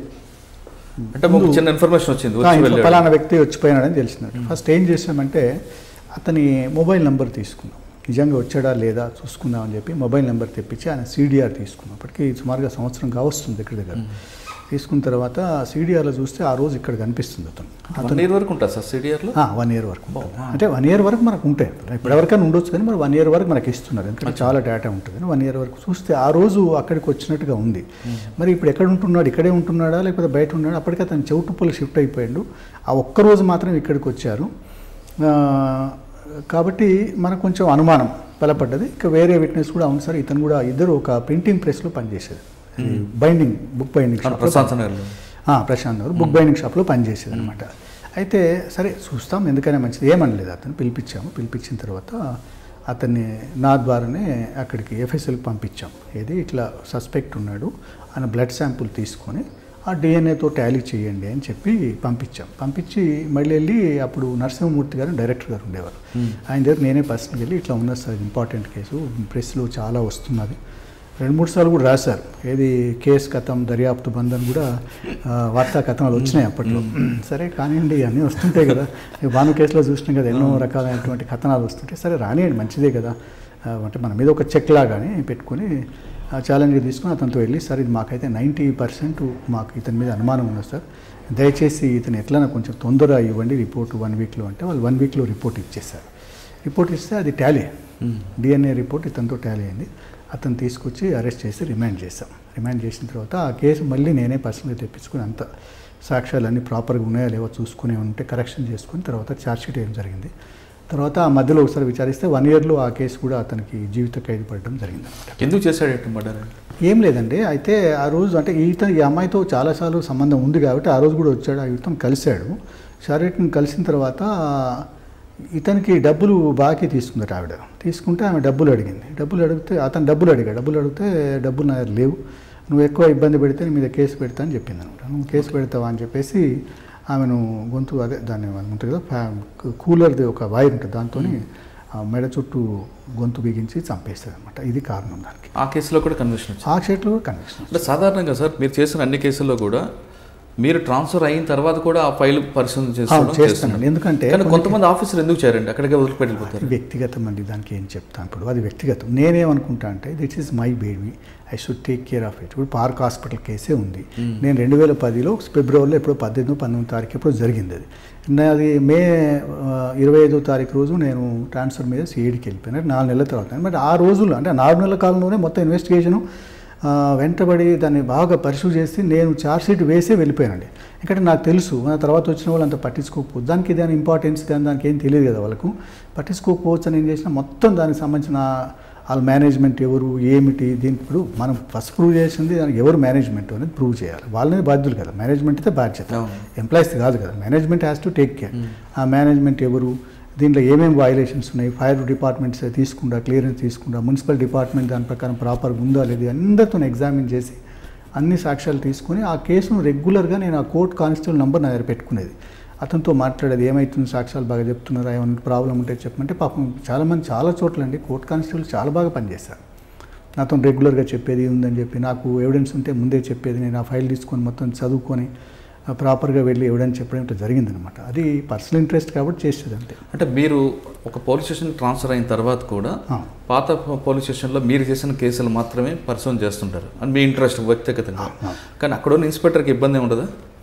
యూనిట్ వెళ్ళిపోయిన తర్వాత కూడా ఇందులో జోక్యం చేసి నేను జోక్యం చేసుకోను కదా, కేవలం మన కోర్ట్ డ్యూటీ ఆఫీసర్తో మాట్లాడేది, దీంతో నేను మాట్లాడి ఎప్పుడు చెప్పేది కాదు. అయినా చాలామంది నా పట్ల కొంత మంచి వ్యూతోనే ఉండేది. అది కేసు మీద కన్వర్షన్ వస్తుంది కాబట్టి వాళ్ళ పోలీస్ స్టేషన్ ఫంక్షన్ మీద కానీ దాని మీద కాదు కదా. ఇప్పుడు అదే ఉంది. పల్లం రాజు కేసు కూడా నేను వెళ్ళిపోయిన తర్వాత నేను కొంచెం ముందే జరిగింది. అది 2010లోనే అప్పుడే జరిగింది. అది కూడా ఇమీడియట్గా 90 రోజుల లోపలనే ఛార్జ్షీట్. నా కేసులు అన్నీ కూడా ఎంత పెద్ద కేసు అనేది 90 రోజుల లోపలనే ఛార్జ్షీట్ వేయడం జరిగింది. 90 రోజులు కాకపోతే బెయిల్ వస్తుంది. అది ఏమవుతుందంటే 90 రోజుల్లో మనం కనుక ఛార్జ్షీట్ వేయకపోతే దాంతో ఏమవుతుందంటే అతనికి మ్యాండేటరీగా బెయిల్ వస్తుంది అనమాట. అవును, మ్యాండేటరీ బెయిల్ రావద్దు. మ్యాండేటరీ బెయిల్ రాకుండా ఉండాలంటే 90 రోజుల్లో మనం ఛార్జ్షీట్ వేస్తే ఏమైతే కోర్టు అతని మీద ట్రయల్ కండక్ట్ చేసి అతన్ని శిక్షించే అవకాశం ఉంటుంది కాబట్టి తొందర ట్రయల్ అవుతుంది. కాబట్టి అట్లా మీరు 90 రోజులు వేశారు కానీ మిగతా ఆఫీసర్ ఎందుకు వేయలేకపోతుంటారు? అంటే అక్కడ ఉన్న సమస్యలు బట్టా లేదా ఇంట్రెస్ట్? పర్సనల్ ఇంట్రెస్టేనండి, ఎవరేం లేదు. ఇప్పుడు 90 రోజులు ఛార్జ్షీట్ వేయాలంటే ఇప్పుడు ఏదో మనం చూస్తున్నాం. ఏది ఇప్పుడు ఇక్కడ ఒక కేసు ఉంది, చాలా ఎవిడెన్సెస్ ఉన్నాయి, రోజు పర్స్యూ చేయడం, రోజు పర్స్యూ చేసి తెప్పించుకోవడం, నేను నోట్బుక్ మీద రాయడం, ఏమేమి చేయాలి ఈ కేసులో రోజు రాసుకోవడం, ఒకసారి ఇంటికి రాగానే చూసుకోవడం, ఇది పోలీస్ స్టేషన్లో ఎప్పుడో ఫ్రీగా ఉన్నప్పుడు చూసుకొని ఇది రావాలి, వెంటనే కానిస్టేబుల్ మాది ఏమైంది రిపోర్ట్, లేకపోతే ఎఫ్ఎస్ఎల్లో ఉంటే ఎఫ్ఎస్ఎల్ పర్సనల్గా వెళ్ళి మాట్లాడి రిపోర్ట్ తెచ్చుకోవడం, ఇట్లా చేసి 90 రోజుల్లో తెచ్చుకున్నాం. దీనికి అంతా కూడా ఒక పర్సనల్ ఇంట్రెస్ట్ అవసరం అండి, పర్సనల్ ఇంట్రెస్ట్ కావాలి దానికి అంతే. సార్ తర్వాత ఎక్కడికి వచ్చారండి? లేదంటే కుక్కట్పల్లి తర్వాత కొన్ని రోజులు విజిలెన్స్కి వెళ్ళాను. తర్వాత అడిషనల్ ఎస్పీగా మహబూబ్నగర్కి వెళ్ళాను. కుక్కట్పల్లి మీకు ఇంకా గుర్తున్న కేసులు ఉన్నాయి? ఇంకా ఇది ఒక కేసు అండి, ఇంపార్టెంట్ కేసు. ఇక వేరే కేసులు పెద్దగా రాలేదు. ఒక స్నాచింగ్ కేసులే బాగా చాలా రికవర్ చేస్తాను అనమాట. ఓకే, తర్వాత అడిషనల్ ఎస్పీ మహబూబ్నగర్కి వెళ్ళాము. మహబూబ్నగర్లో నా పీరియడ్లో కూడా కొన్ని కేసులు అయినాయి. అవి వస్తూ ప్రాపర్గా మన ఒకతను చెప్తా ఉండి, మాదాపూర్ ఇన్స్పెక్టర్ నారాయణపేటలో ఉన్నప్పుడు ఇట్లా ఒక ఫ్యాక్షన్ టైప్ ఆఫ్ మర్డర్ అయితే ఆ ఫైల్స్ అన్ని తెప్పించుకొని నేనే దగ్గరుండి రాయించాను అనమాట. అది అని చెప్తుండే ఆ కేసు కూడా కన్విక్షన్ అయింది సార్, మీరు దగ్గరుండి అని చూసారు. రఘుప్రసాద్ చెప్పారు, నారాయణపేటలో జరిగింది.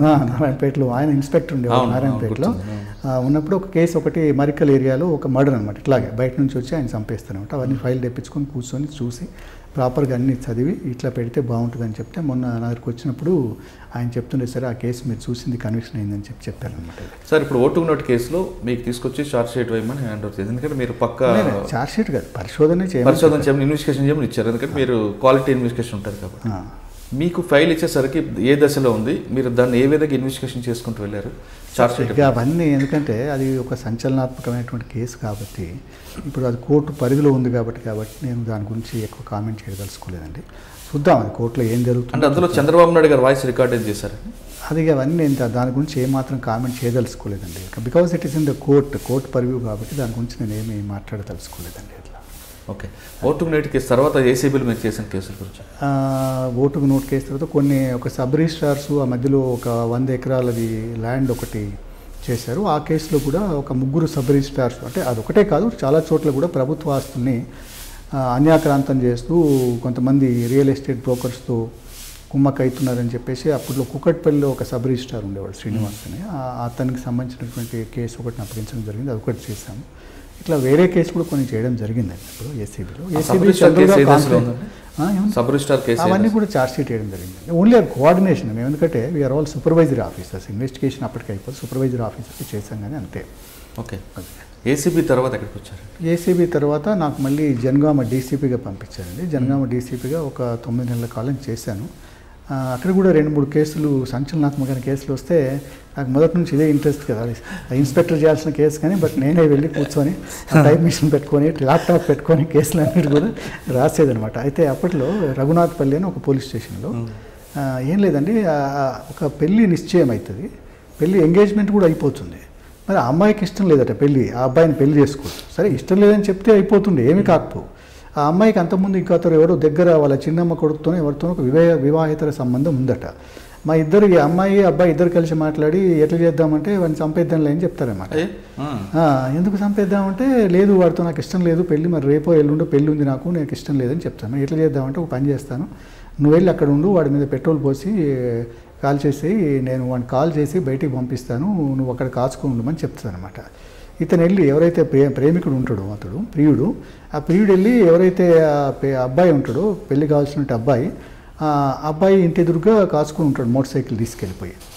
అయితే అక్కడ ఉంటే ఈ అమ్మాయి కాల్ చేసి అతనితో మాట్లాడుతూ నాకు సరిగ్గా వినిపించట్లేదు, నువ్వు కాస్త బయటకు వచ్చి మాట్లాడతావా అని చెప్తుంది అనమాట. అతను బయటకు వచ్చి మాట్లాడే క్రమంలోనే ఇతను వచ్చేసి పెట్రోల్ పోసి అతన్ని అగ్గిపుట్టతో మంచి పెట్టేసి అగ్గిపుల్లు వేసేస్తాడు. వేస్తే అతను కాలుతాడు అనమాట. కాలిన తర్వాత ఆ కేసులో చాలా సంచలనం, చాలా ప్రాబ్లం అయిపోయింది. పబ్లిక్ అంతా రోడ్డు మీదకి రావడం ఇదంతా చేస్తున్నాడు. తర్వాత మాట్లాడి సంజాయని చెప్పి అది చేసాం. ఫస్ట్ అది అటెంప్ట్ మర్డర్ కింద తీసుకున్నాం, అంటే హత్యా ప్రయత్నం కింద తీసుకుని ఆ కేసు మొదటి నుంచి మళ్ళీ జాగ్రత్తగా మొదటి నుంచి అతను డీడీ రికార్డ్ చేయడం, ఇవన్నీ చుట్టుపక్కల వాళ్ళు విచారించడం, ఈ మ్యారేజ్ సంబంధించిన విషయాలు, ఈ అమ్మాయి ఇతనితో మాట్లాడే కాల్ డేటా రికార్డ్ తీసుకోవడం, అతను కాల్ డేటా రికార్డ్ అప్పటికే అది నోనా అక్యూజ్డ్ నో, వాళ్ళు సస్పెక్ట్ చేసిన వీళ్ళే కావచ్చు.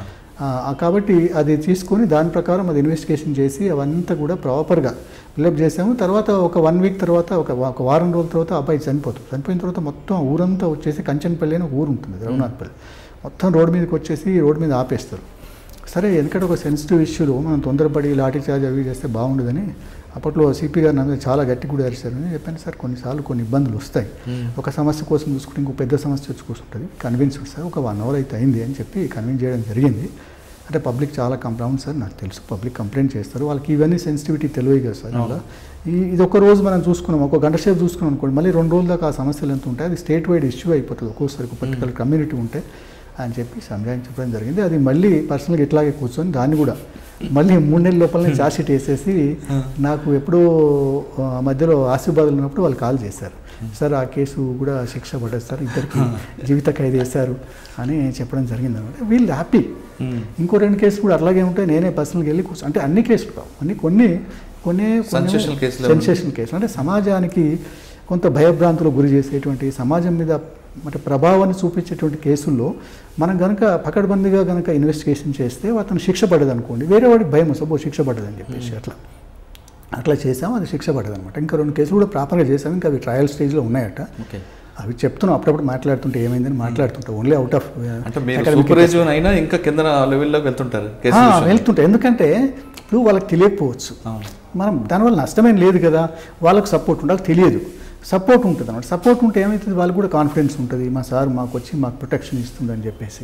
కరెక్ట్, వాళ్ళు బిల్డప్ చేసుకెళ్తారు, వాళ్ళు బిల్డప్ చేస్తారు, వాళ్ళు కూడా కొంత ఇంట్రెస్ట్ కూడా జనరేట్ అవుతారు, మనం కూడా ఇట్లా చేయాలని చెప్పి. వాళ్ళు చూడండి, ఇప్పుడు నాకు immediately they never called anybody else, they call me only, sir మీకే కాల్ చేసి చెప్తున్నాం సార్, నాకు తెలుసు మీరు ఎంత ఇంట్రెస్ట్ తీసుకున్నారు ఆ కేసులో, మీరే దగ్గర ఉండి ఆ కేసు మొత్తం ఫైళ్ళు అక్షరం రాసి చూసి ఇది ఇట్లా కాదు ఇట్లా, ఇది ఇట్లా కాదు ఇట్లా అని రాయించారు, అవన్నీ మా జ్ఞాపకం సార్, ఆ ఫైల్ మా దగ్గర పెట్టుకున్నామని చెప్తుంటారు అనమాట. అట్లా వీ ఫీల్ సో హ్యాపీ.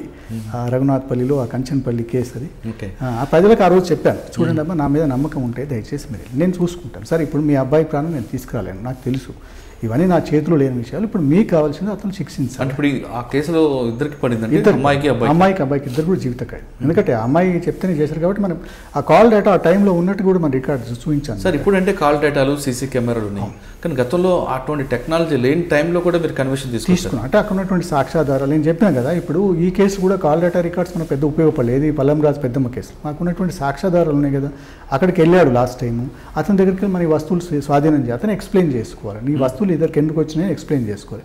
అట్లాంటి కొన్ని సుప్రీంకోర్టు జడ్జిమెంట్స్ అవన్నీ పెట్టేసి ప్రతి కేసులో కూడా నేను ఏం చేస్తాను అంటే సాక్ష్యాధారాలకు మనం ఒక రిటర్న్ ఆర్గ్యుమెంట్స్ వేపిస్తాం, అంటే మాకున్నటువంటి సాక్ష్యాలు ఇవే అని చెప్పేసి అవి రికార్డ్ మీద ఉండిపోతాయి కాబట్టి మనకి ఇబ్బంది ఉండదు. చాలా మంది జడ్జిలు కూడా ప్రతి కేసులో సుప్రీంకోర్టు జడ్జిమెంట్ అన్ని కేసులు కొన్ని కేసులు. ఇంకొకటి కూడా అప్పుడు నేను పంజగుట్టలో ఉన్నప్పుడు ఇంకొక కేసు కూడా అయింది మీకు, ఎక్కడ ఆ బిఎస్ మక్తలో కూడా ఒకరోజు అది చిన్న గొడవ అయితే కమ్యూనల్ కాదు ఒకటే వర్గం, కానీ కొంచెం ఐడియా ఉందండి, రైల్వే ట్రాక్ అవతల కదా ఇది.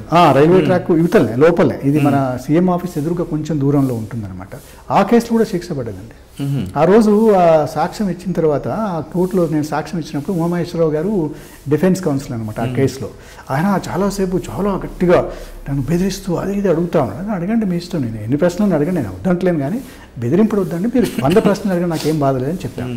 అడుగుతూ పోయి చాలా వరకు ఏం చేసినా కొన్ని మిస్టేక్స్ కూడా చేశాడు. ఆయన చేసిన తర్వాత జడ్జి గారు ఆయన చూసి, ఏమిటండి మీరు ఎలాంటి సాక్ష్యం అడుగుతున్నారు, ఎలాంటి సాక్ష్యం చెప్పిస్తున్నారు అని చెప్పింది అనమాట. తర్వాత సరే ఐ డోంట్ నో, జడ్జి గారు అంతా ఇన్వెస్టిగేషన్ చూసినాక మరి ఏమనుకుంటో తెలియదు, నా ఎవిడెన్స్ అయిపోయిన తర్వాత నేను కిందికి దిగి వచ్చిన తర్వాత జడ్జి గారు ఛాంబర్లోకి పిలిచారు. నాకు పిలిచి, మల్లారెడ్డి గారు, నేను చాలా రోజుల తర్వాత I have seen very good investigator అండి, I'm very happy, please have a cup of tea అని టీ తాగిపించి నాకు పంపించాడు. ఆ కేసులో కూడా అతనికి ఎవరైతే ముద్దాయి ఉన్నాడో అతను కూడా జీవిత ఖైదు చేశారు.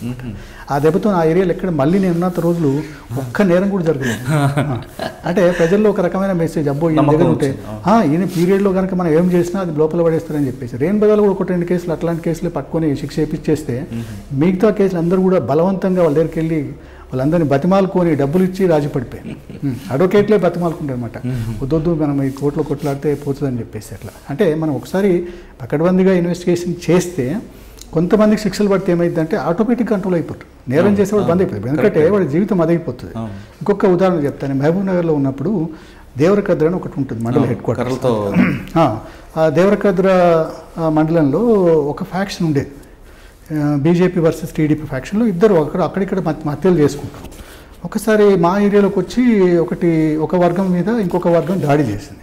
దాడి చేసినప్పుడు ఆ కేసు నేను ఇన్వెస్టిగేషన్ చేయడం జరిగింది. అదేది హత్యా ప్రయత్నం, అసలు చనిపోవాల్సిందే, కానీ 52 ఇంజురీలు అండి అతని మీద, కత్తులతో దాడి చేసి 52 చోట్ల పొడిశారు. అయినప్పుడు కూడా వెంటనే హాస్పిటల్ తీసుకెళ్ళిపోయి అతను బ్లడ్ అవంతా ఇచ్చేసి హాస్పిటల్ ట్రీట్మెంట్ ఇచ్చేసి ఆ కేసును పక్కడబందిగా బిల్డప్ చేసినానండి. దాని తర్వాత ఈ కేసు అయిన తర్వాత అడ్వకేట్ ఒకటే మాట చెప్పారు, చూడు ఈ కేసులో మీకు శిక్ష పడుతుంది, 7 సంవత్సరాలు జైలు పోవడానికి సిద్ధంగా ఉండాలని చెప్తారన్నమాట. ఎందుకు సార్ పెద్ద అడ్వకేట్ని తెచ్చుకో, ఎవరిని తెచ్చుకున్నా ఈ కేసులో నీకు శిక్ష పడేది ఖాయం, మరి ఏం చేస్తారో తెలియదని చెప్పి 5-6 సంవత్సరాలు కోర్టులో అది సాక్ష్యాలు కాకుండా చూసుకునండి.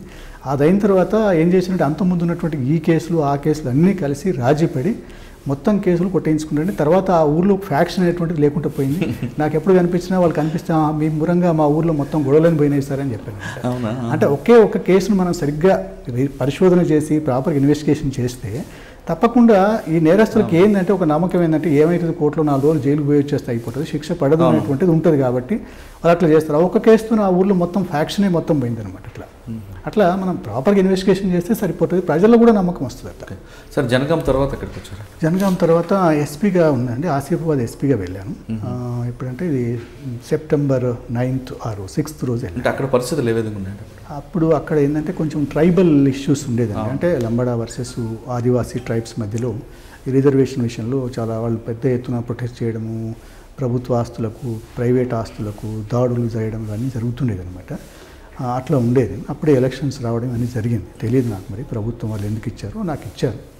నేను ఒకటే అనుకున్నాను, ఇది ఒక అవకాశంగా తీసుకోవాలా, మంచిగా పనిచేయాలి. అంటే ప్రభుత్వం నా మీద ఏదైతే నమ్మకం ఉంచిందో ఆ నమ్మకాన్ని వమ్ము చేయకుండా మనం అంతా కూడా ఒక పోలీస్ అధికారి అని ఎలా పనిచేయాలని ప్రజలు కోరుకుంటారో అదేవిధంగా మనం పనిచేసి మంచి పేరు తెచ్చుకోవాలి. ఇది ఒక అవకాశంగా భావించానండి. అది వెళ్ళిన తర్వాత అక్కడ ఉన్నటువంటి అన్ని విషయాలని కూడా సమగ్రమైనటువంటి అవగాహన ఏర్పాటు చేసుకో. ట్రైబల్ ఇష్యూస్ ఎందుకున్నాయి, అందరు ట్రైబల్ ఎప్పటి నుంచో నడుస్తుంది కదండి, అది ఎప్పటి నుంచి వచ్చిన వాళ్ళకి వీళ్ళకి నడుస్తుంది. కానీ బట్ మనం చేయాల్సింది శాంతి భద్రతలు మనం కాపాడాలంటే ఏం చేయాలి? మనం వెళ్ళి ఇది మనం అథారిటేటివ్గానో లేకపోతే భయంకర అట్లా చేస్తే దాంతో సమస్యకు పరిష్కారం లేదు, దానివల్ల ఇంకొన్ని సమస్యలు వస్తాయి. మొట్టమొదటిసారి మనం ఏం చేయాలి, అక్కడ ఆదివాసీ ట్రైబ్స్ వాళ్ళు విక్టిమ్, అంటే వాళ్ళు ఎవరైతే బాధిత వర్గాలు ఉన్నారో వాళ్ళందరితో వెళ్ళి వాళ్ళ నాయకులతో అందరితో మాట్లాడి, చాలా గ్రామాల్లో వెళ్ళి వాళ్ళందరితో మాట్లాడి ఈ సమస్య నా పరిధిలో లేనటువంటి అంశం. మనం చేయాల్సింది ఏంటంటే మీరు శాంతియుతంగా మీకు ఏం కావాలో, ప్రభుత్వం నుంచి మీకు ఏవైతే ఉన్నాయో అవి రావడానికి మీకు ఎలాంటి ఇబ్బంది లేకుండా మేము కానీ కలెక్టర్ కానీ కృషి చేస్తామని చెప్పేసి వాళ్ళకు ఒక నమ్మకం క్రియేట్ చేయడం జరిగిందండి. అందరు లీడర్స్తో మాట్లాడడం చేయడం జరిగింది. దాంతోనే ఒక రకమైన నమ్మకం నేను ఎప్పుడు అటుపక్క వెళ్ళినా వాళ్ళతో కూర్చొని మాట్లాడడం, వాళ్ళతో ఒక కప్పు టీ తాగడం, వాళ్ళకి చిన్న సమస్యలు ఉంటే అక్కడే కలెక్టర్ గారితో మాట్లాడి ఆ సమస్యలు పరిష్కారం చూడడం జరిగిందన్నమాట. దాంతో ఏమైందంటే ఎస్పీ గారి దగ్గరికి వెళ్తే పర్లేదు, ఆయన మంచిగా మాట్లాడతాడు, ఏమైనా ఉంటే ఆయన పరిధిలో ఎంతవరకు ఉంటే అంతవరకు సాయం చేయడానికి ప్రయత్నం చేస్తాడు అన్నటువంటి ఒక సానుకూల దృక్పథం వాళ్ళు ఏర్పాటు చేసామన్నమాట. ఇక్కడ సడన్గా వాళ్ళు ఎందుకంటే ఒకటే మాబ్ సైకాలజీ ఉంటుంది, సడన్గా ఒక 1000 మంది వచ్చేస్తారు.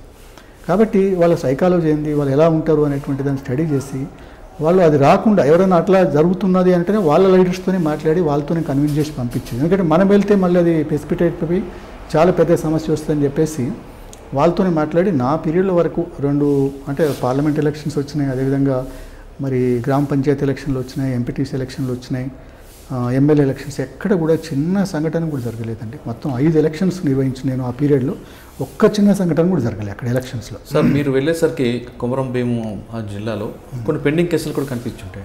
అవునాయి, వాటి మీద మీరు మళ్ళీ ఫోకస్ చేశారు? చేసాం. పెండింగ్ కేసులు అన్నీ కూడా చాలా ఉండేవి, అన్నీ కూడా ఫోకస్ చేస్తే ఒకసారి డీజీపీ గారే చెప్తా ఉన్నాను అనమాట, highest life convictions in the districts ఏముందంటే ఆసిఫాబాద్ అని చెప్తారు. అంటే నా పీరియడ్ 27 కేసులు లైఫ్ కన్విక్షన్ తీసుకున్నాం.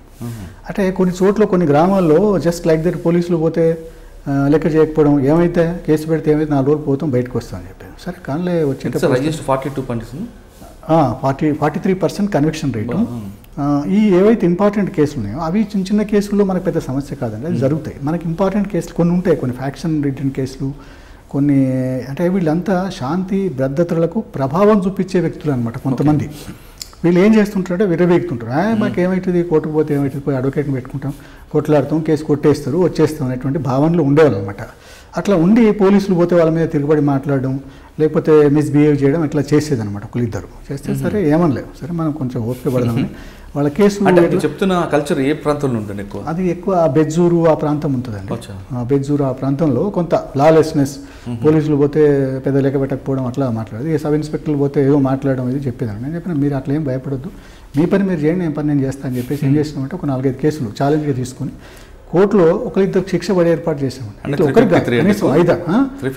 కాదు వేరే వాళ్ళు కొట్లాడుకున్న కేసు. అట్లాంటి కేసులోనే ఒక అతను బాగా ఉండేవాడు అనమాట, అతనికి ఒక 5 సంవత్సరాల శిక్ష పడ్డది. ఇంకో అతనికి ఏమో అది ఇంకా శిక్ష పడేదని కొంచెం తప్పించుకున్నాడు, దాన్ని ఇమీడియట్గా మళ్ళీ హైకోర్టులో అప్పీల్ చేసాం. అతను మళ్ళీ కత్తి వేలాడేట అనమాట. అంటే మళ్ళీ అతను వెళ్ళి మళ్ళీ విరవీగుతాడు ఊళ్ళోకి, నాకు ఏమవుతుంది ఏం కాదనేటువంటిది. అది కాకుండా వేరే చోట్ల కూడా కొంతమంది అమ్మాయిల మీద అత్యాచారాలు చేసిన కేసులు 2-3 ఉంటాయి. అవి కూడా ప్రాపర్గా అంటే మనం పర్సూ చేసి దగ్గర ఉండి సాక్ష్యాలు ప్రాపర్గా చెప్పించేస్తే వాళ్ళు కూడా ఒక 2-3 జీవిత ఖైదు పడ్డ తర్వాత ఇంకొక మర్డర్ కేసు ఉంటే దాంట్లో కూడా వెంబడబడి జాగ్రత్తగా చూసి అంటే ఆ కోర్టు వాళ్ళతో రోజు మాట్లాడి రెగ్యులర్గా మానిటర్ చేస్తే అందులో ఒక 5-6 కేసుల్లో ఆ ప్రాంతంలో శిక్షలు పడ్డాయండి, జీవిత ఖైదులే పడ్డాయి చాలా.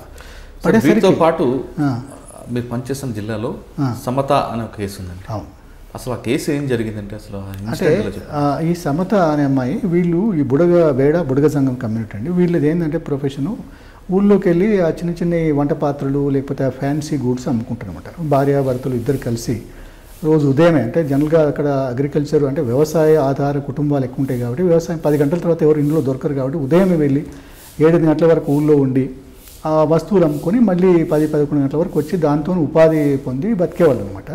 అయితే ఆ రోజు ఇది 24th నవంబర్ రోజు ఆవిడ అంటే ఈ సమత ఆమె భర్త గోపి ఇద్దరు కలిసి మోటార్ సైకిల్ మీద ఈ ఎల్లపటార్ అనే విలేజ్కి వెళ్ళారు. వెళ్ళి ఈ గోపి ఆమెకు చెప్పాడు, నువ్వు ఇక్కడ ఉండు అమ్ముకొని, నేను చుట్టుపక్కల 2 గ్రామాలకు వెళ్ళి నేను కూడా అమ్ముకొని వస్తాను, తర్వాత ఇద్దరం కలిసి ఊరికి పోతామని చెప్పింది అనమాట. అయితే ఈమె ఏం చేసింది, ఆ ఊరు అయిన తర్వాత పక్కనే ఒక చిన్న తాండా ఉంటుంది, రామ్నాయక్ తాండా, నడుచుకుంటూ వెళ్తుంటుంది. మరి ఈమె చాలా రోజుల నుంచి ఆ ఊర్లోకి వెళ్తే చూస్తున్నట్టు ఒక 2-3 ఎవరైతే వీళ్ళు ఉన్నారో నిందితులు ఎవరైతే ఉన్నారో వాళ్ళు ముద్దాయిలు ఈమెను చూస్తున్నట్టున్నారు. ఈమె ఒంటరిగానే పోతుందని చెప్పి ఆ రోజు మరి ఆమెను వెంబడించి అక్కడ కొంచెం అంటే కొంచెం అంటే ఎవరు తిరగని ప్రదేశం వెళ్ళిన తర్వాత ఆమెను పక్కనే ఉన్నటువంటి పదులో తీసుకెళ్ళిపోయి అతని మీద సామూహిక అత్యాచారం చేసి మళ్ళీ ఈమె బయటకు వస్తే మా పేర్లు ఎక్కడ బయట చెప్తామని చెప్పేసి చాకు తీసుకొని ఆమెను గొంతు కోసి తర్వాత వేరే చోట్ల కూడా గాయాలు చేసి చంపేస్తాను అనమాట. ఇది కేసు మనకు వచ్చింది. ఆ కేసులో మొట్టమొదటిసారిగా ఏంటంటే 24వ తారీఖు నాడు ఈ భర్తకు తెలియదు, ఈమె వచ్చి చూస్తే కనిపించదు. ఆవిడ చాలా చోట్ల ఫోన్ చేసి బంధువుల్ని తెలిసిన వాళ్ళందరినీ అడిగితే మా దగ్గర రాలేదని చెప్తారనమాట. చెప్పి మళ్ళీ ఊరికి వచ్చి చూసుకుని తర్వాత సాయంత్రం వచ్చి పోలీస్ స్టేషన్లో కంప్లైంట్ ఇస్తారు. ఇచ్చిన తర్వాత కొంచెం ప్రిలిమినరీ ఎంక్వైరీ చేస్తే ఏమొచ్చిందంటే ఆ రోజు ఏదో ఒక మహిళ అరిచినట్టుగా శబ్దం వచ్చింది సార్, ఏడ్చినట్టుగా అరిచినట్టుగా శబ్దం వచ్చిందంటే కొంత అనుమానం వచ్చింది, మాకేమైనా చేశారేమని. మళ్ళీ మరుసటి రోజే అప్పటికే రాత్రి అయిపోయింది కదా, మళ్ళీ మరుసటి రోజు అన్నీ పంపిస్తే అక్కడ ఒక చోట రోడ్ కొంచెం దూరంలో ఒక పొదల మధ్యలో ఈమె శవం పడి ఉంది, ఆమె బట్టలు అవన్నీ కూడా తీసేసి ఉంటే మేము సస్పెక్ట్ చేసి ఉందని చెప్పేసి కొంత ఎంక్వైరీ చేస్తే ఈ ఫలానా వ్యక్తులు సస్పెక్ట్ అని చెప్పి కూడా మాకు తెలిసింది. ఊళ్ళో కొంత మనకు చెప్తారు ఇన్ఫర్మేషన్, ఎందుకంటే మన మీద ఉన్నటువంటి నమ్మకంతో ఈ ఫలానా వాళ్ళు నిన్నటి నుంచి కనిపించట్లేదు సార్, వీళ్ళు ఎక్కడో పోయింది అని చెప్పింది అనమాట.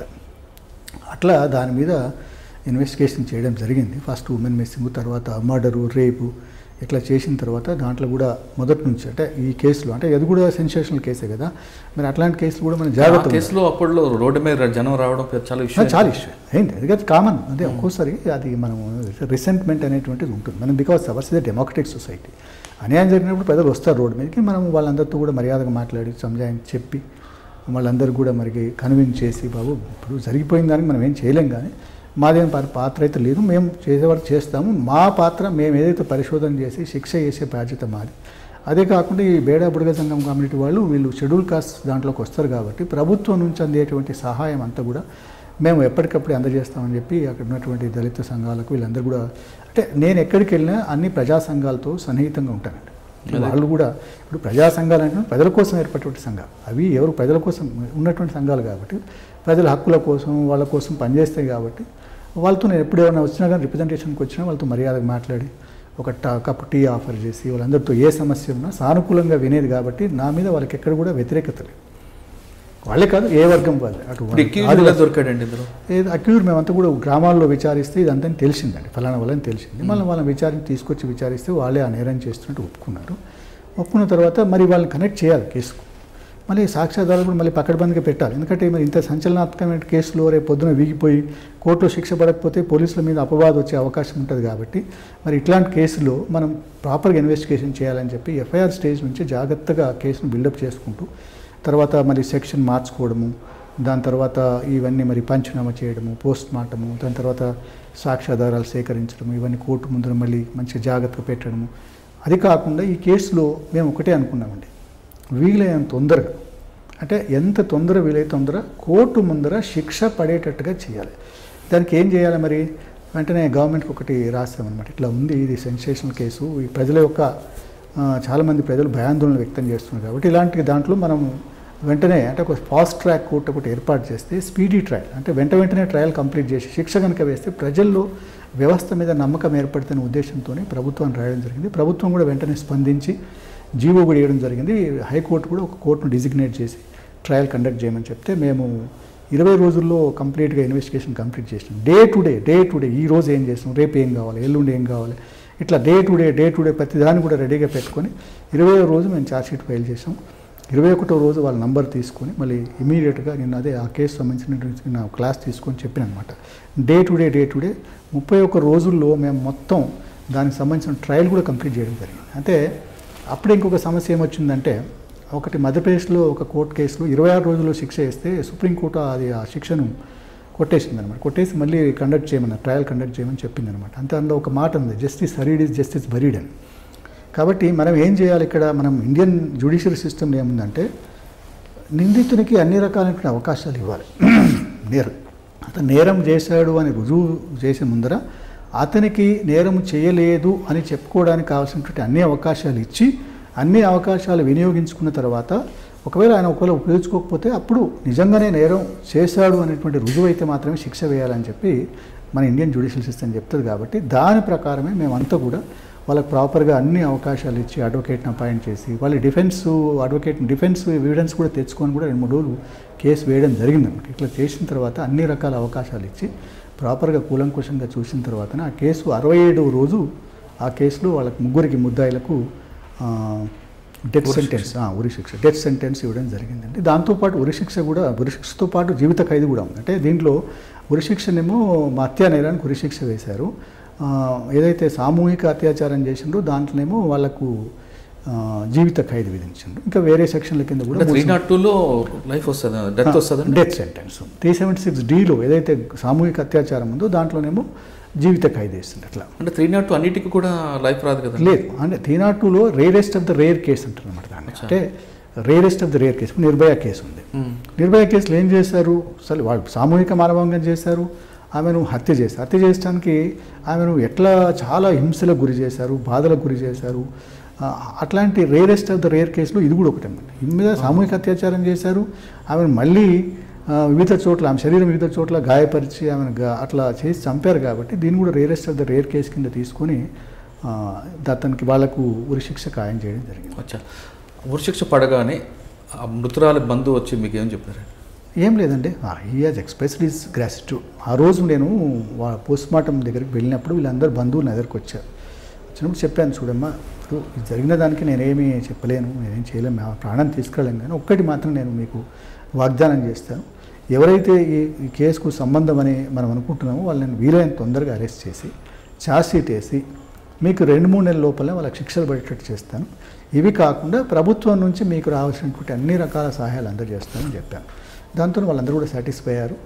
వాళ్ళు కూడా నేను ఏదైతే మాట ఇచ్చానో ఆ మాట నిలబెట్టుకున్నానని చెప్పేసి నా దగ్గరికి వచ్చి వాళ్ళందరూ కూడా చాలా అంటే ఆఫ్కోర్స్ వాళ్ళ మనిషి చనిపోయిన వాళ్ళకి బాధలో ఉన్నప్పటికీ కూడా మేము తీసుకున్నటువంటి స్టెప్స్తోని వాళ్ళు సాటిస్ఫై అంటే సంతృప్తి వ్యక్తం చేసి, మీరు చాలా మంచి ఇంట్రెస్ట్ తీసుకున్నారు సార్, మీకు అందరూ కూడా కృతజ్ఞతలు అని చెప్పడం జరిగింది. ఆ సంఘానికి అంటే ఆ బుడగ సంఘానికి సంబంధించిన వ్యక్తులు అందరూ కూడా రావడం జరిగింది. దాంతోపాటు ఇతను ఎవరైతే ఈ చనిపోయిన అమ్మాయి భర్త కూడా రావడం జరిగింది అనమాట. ఆయన కొంచెం ఎమోషన్స్ ఉంటాయి కాబట్టి ఏదో కాలుమొక్కడం అట్లాంటివి చేస్తారు. బట్ అదొకటి అంటే నా సర్వీస్లో అది కూడా ఒక మంచి పనిగా నేను భావిస్తాను. మంచి అంటే నాకు ఒక అవకాశంగా అంటే దాన్ని అవకాశాన్ని ఉపయోగించుకున్నానని భావిస్తాను. సార్ అదే జిల్లాలో మీరు ఇంకా చేసిన కేసులు కానీ మీరు చేసిన అచీవ్మెంట్ కానీ ఉందా? అట్లాంటిది ఒకటి కెరామెరీ అని ఒక పోలీస్ స్టేషన్లో కూడా ఇట్లాంటిదే సేమ్ ఒకతను ఒక మానసికమైనటువంటి మెంటల్ మ్యానియాక్ అంటాం దాన్ని. అతను ఇట్లాంటి చిన్న పిల్లల మీద అత్యాచారం చేసి అది చేస్తుంటాడు అనమాట. ఒక అమ్మాయి ఏదో బహిర్భూమికి వెళ్తే అది ఆ అమ్మాయి మీద వెళ్ళి ఆమె అత్యాచారం చేసి మళ్ళీ బయటకు చెప్తుందని చెప్పి ఆమెను చంపడం జరిగింది. ఆ కేసు కూడా మేము ఛాలెంజ్గా తీసుకొని దానిలో కూడా ఏం ఉండేయండి, ఎందుకంటే ఇది ఎక్కడో లోపల జరుగుతుంది, కానీ దాన్ని కూడా జాగ్రత్తగా సాక్ష్యాధారాలు సేకరించి అవన్నీ కూడా కోర్టు ముందర పెడితే ఆ కేసు కూడా 6 నెలల కాలంలోనే శిక్ష పడ్డదండి. దాంతో అక్కడ ప్రజలు కూడా చాలామంది చాలా సంతృప్తి వ్యక్తం చేశారు. అట్లా ఉండాలి సార్. మళ్ళీ ఫర్ ఎగ్జాంపుల్ అది ఏమన్నారు, ఒక మధ్యలో బెయిల్ వస్తుంది అని చెప్పి వచ్చిందంట. అతను ఈ అఫెన్స్ చేయగానే ఏం చేసినట్టు అతని మీద పీడీ యాక్ట్ కూడా ఇమీడియట్గా మేము రెడీ పెట్టుకున్నాం. అతను బెయిల్ అయ్యగానే పీడీ యాక్ట్లో అతను నిర్బంధించి లోపల 1 year వరకు పెట్టేశాం. ఇది అయిపోయేసరికి మళ్ళీ ట్రయల్ అయిపోయి వాళ్ళ జీవిత ఖైదు పడగానే ప్రజల్లో ఒక నమ్మకం అండి, నేను పోతున్నానంటే సార్ వస్తుంది కదా, సార్ చూసుకుంటాడు, ఇంకేం కాదు అనేటువంటి నమ్మకం అయితే ఏర్పడదు. అక్కడ ప్రజలు అన్ని చోట్ల ఏర్పడదు. మనం ఎవరితోని దూషించడం కానీ వాళ్ళని అగౌరవంగా మాట్లాడడం కానీ ఎప్పుడు లేదు, నేను ఎప్పుడు చేయలేదు. నేను ఇంకోటి కూడా ఎప్పుడు ఆ పొల్యూషన్కి వెళ్ళినామని చాలా సింపుల్గా ఉండడం, సిబ్బందితో కూడా మర్యాద వివరించడం, సిబ్బందితో మర్యాద మాట్లాడడం, అదని చెప్పి నేను ఎప్పుడు క్రమశిక్షణ రాహిత్యాన్ని కూడా ఎప్పుడు నేను ఎంకరేజ్ చేయలేదు. క్రమశిక్షణ ఎవరైతే పాటించారో వాళ్ళ మీద శిక్షలు అంటే వాళ్ళందరికీ కూడా చర్య కూడా తీసుకోవడం జరిగింది. బట్ మనకి రాత్రింబగళ్ళు పనిచేస్తూ మరి ప్రజల కోసం పనిచేస్తున్న వాళ్ళకి ఏ ఒక్క చిన్న సమస్య కూడా లేకుండా వాళ్ళందరి సమస్యలు కూడా ఎన్నో మెడికల్ బిల్స్ ఇవన్నీ చాలా రోజులు పెండింగ్ ఉన్నటువంటి బిల్స్ కూడా అన్నీ కూడా క్లియర్ చేయడం జరిగింది. సిబ్బంది కూడా నాకు మంచి సహకారం చేశారు, చాలా బాగా పనిచేసాం. ఇప్పటికి కూడా నాకు కాల్ చేసి వాళ్ళు ఫోన్ చేసి మాట్లాడుతుంటారు. ఐ ఫీల్ సో హ్యాపీ అనమాట. ఇట్లా టోటల్గా మీరు ఇన్ని సర్వీస్లో సార్ మీరు చేసిన అన్ని కేసుల్లో ఆల్మోస్ట్ మీ కన్వర్షన్ రేట్ బాగా పెరిగింది, అయితే డెత్ లేదా లైఫ్. కానీ మీరు ఇంత కష్టపడి వేసిన కేసుల్లో కూడా అక్యూట్ అయిన కేసు అని ఉందా? ఒకటి ఉందండి, ఒకటి అక్యూట్ అయిన కేసు ఉంది. చాలా కష్టపడ్డాం ఆ కేసులో, ఈ అన్ని కేసుల కంటే ఎక్కువ కష్టపడ్డాను. మీకు ఈ రోడ్ నెంబర్ 1లో ఉంటుందండి, పంజగుట్టలో మనకు ఈ తాజ్ కృష్ణ నుంచి కొంచెం ముందుకు వస్తే లెఫ్ట్ సైడ్లో మన వెంకటరామన్ కాలనీ దిగుతూ ఉంటే ఒక లెఫ్ట్ సైడ్లో పోస్ట్ ఆఫీస్ కాదు, పోస్ట్ ఆఫీస్ కాదు, ఇంకా ఇటు పక్క వస్తే ఎక్కడంటే కేర్ హాస్పిటల్ తాజ్ కృష్ణ మధ్యలో ఉంటుందన్నమాట. దాని మధ్యలో ఒక లేన్లో అక్కడ కూడా ఇంకా కొంచెం ముందుకు పోవాలి. అక్కడ ఈ మార్వాడి కమ్యూనిటీ ఉంటుందండి, వాళ్ళు ఫైనాన్స్ బిజినెస్ చేస్తుంటారు. వాళ్ళు ఈ ఫైనాన్స్ బిజినెస్ చేసేటప్పుడు ఇద్దరు అన్నదమ్ములు కలిసి చేస్తారంట. వాళ్ళ పెద్ద ఆయన ఫాదర్ ఏమో కొంచెం ఓల్డ్ ఏజ్ కూడా ఇంట్లో ఉంటాడు, చిన్న ఆయనేమో అది ఉంటాడు అనమాట. అయితే వాళ్ళ అంటే పెద్ద అన్న కొడుకు చిన్న అన్న ఇద్దరు కలిసి చేస్తుంటే చిన్న బ్రదర్ వాళ్ళ కొడుకు ఒక అతను సిసోడియా, మీకు అంతా ఐడియా ఉంటుంది సిసోడియా బ్రదర్స్. అదే ఆ కేసులో వాళ్ళు ఏం చేస్తారంటే ఇతను బాగా డబ్బులు వృధా ఖర్చు పెడుతుందని చెప్పి ఈ పెద్ద ఆయన కొడుకు ఎవరైతే ఉన్నారో ఆయన్ని కొంచెం మందలిస్తాడు. మందలిస్తే వీడు ఉన్న రోజులు నాకు ఈ ఫైనాన్షియల్ పవర్స్ రావు అని చెప్పి ఇంకో వ్యాపారం కూడా పెడతాను, 30 లక్షలు ఇచ్చి జెమ్స్ వ్యాపారం చేస్తే అది కూడా నష్టాలకు వస్తే అతను కొంచెం మందలించి అతని మీద కొంచెం చేయి కూడా చేసుకోవడం జరుగుతుంది. అమ్మ నా మీద చేయి చేసుకుంటాం అని చెప్పేసి ఏం చేసిందంటే అతను ప్లాన్ చేసి జైరాబాద్ నుంచి అక్కడ నుంచి కర్ణాటక నుంచి కొన్ని గ్యాంగ్స్ తీసుకొచ్చేసి అతన్ని మర్డర్ చేపిస్తారనమాట. ఆ కేసు కూడా మేము చాలా ఛాలెంజ్గా తీసుకొని ఇప్పుడు కూడా నేను ఆ ఫైల్ చూపిస్తాను, చాలా బాగా రాసాము. కాకపోతే అది చాలా సంవత్సరాల దాకా వీళ్ళు ఏం చేసిందంటే అడ్వకేట్స్ జడ్జెస్ వాళ్ళకు అనుకూలమైన జడ్జి వచ్చేటప్పుడు అది పెట్టుకొని అట్లా తీసుకున్నారు. దాన్ని మళ్ళీ వెంటనే నేను హైకోర్టులో అప్పీల్ చేశాము. దాంట్లో ఎవరైతే చనిపోయిన వాళ్ళ భార్య నా మీద చాలా ఇప్పటికి కూడా మాట్లాడుతుంటుంది, గౌరవంగా మాట్లాడుతుంటుంది, చెప్తుంటుంది అనమాట. సార్ ఇంత కష్టపడ్డారు, మీరు ఇంత చేశారు అంటే ఏం చేస్తామమ్మా, కోర్టులు కదా మనం ఏం చేస్తాం, పై కోర్టుకి వెళ్దామని అప్పీల్ చేస్తాం ఆ కేసులో. ఆ కేసులో అడ్వకేట్ డిఫెన్స్ సర్టిఫికేట్ ఏం తీసుకున్నారండి? ఏం లేదండి, అందులో ఒక పంచ్ విట్నెస్ అంతకుముందు వీళ్ళకి తెలుసు అనేటువంటిది ఒక చిన్న పాయింట్ తీసుకున్నాను, అంతే తప్పిస్తే వేరే ఏం లేదు. అది కూడా మనకి ఏంటంటే అక్కడ కూడా ప్రత్యక్ష సాక్షులు లేరు, సడన్గా వచ్చేసారు, టక్కున ఇట్లా ఫైర్ చేశారు, వెళ్ళిపోయారు. ఎందుకంటే అది కొంచెం కాలనీ కాబట్టి పబ్లిక్ మూవ్మెంట్ ఎక్కువ ఉండదు అందులో.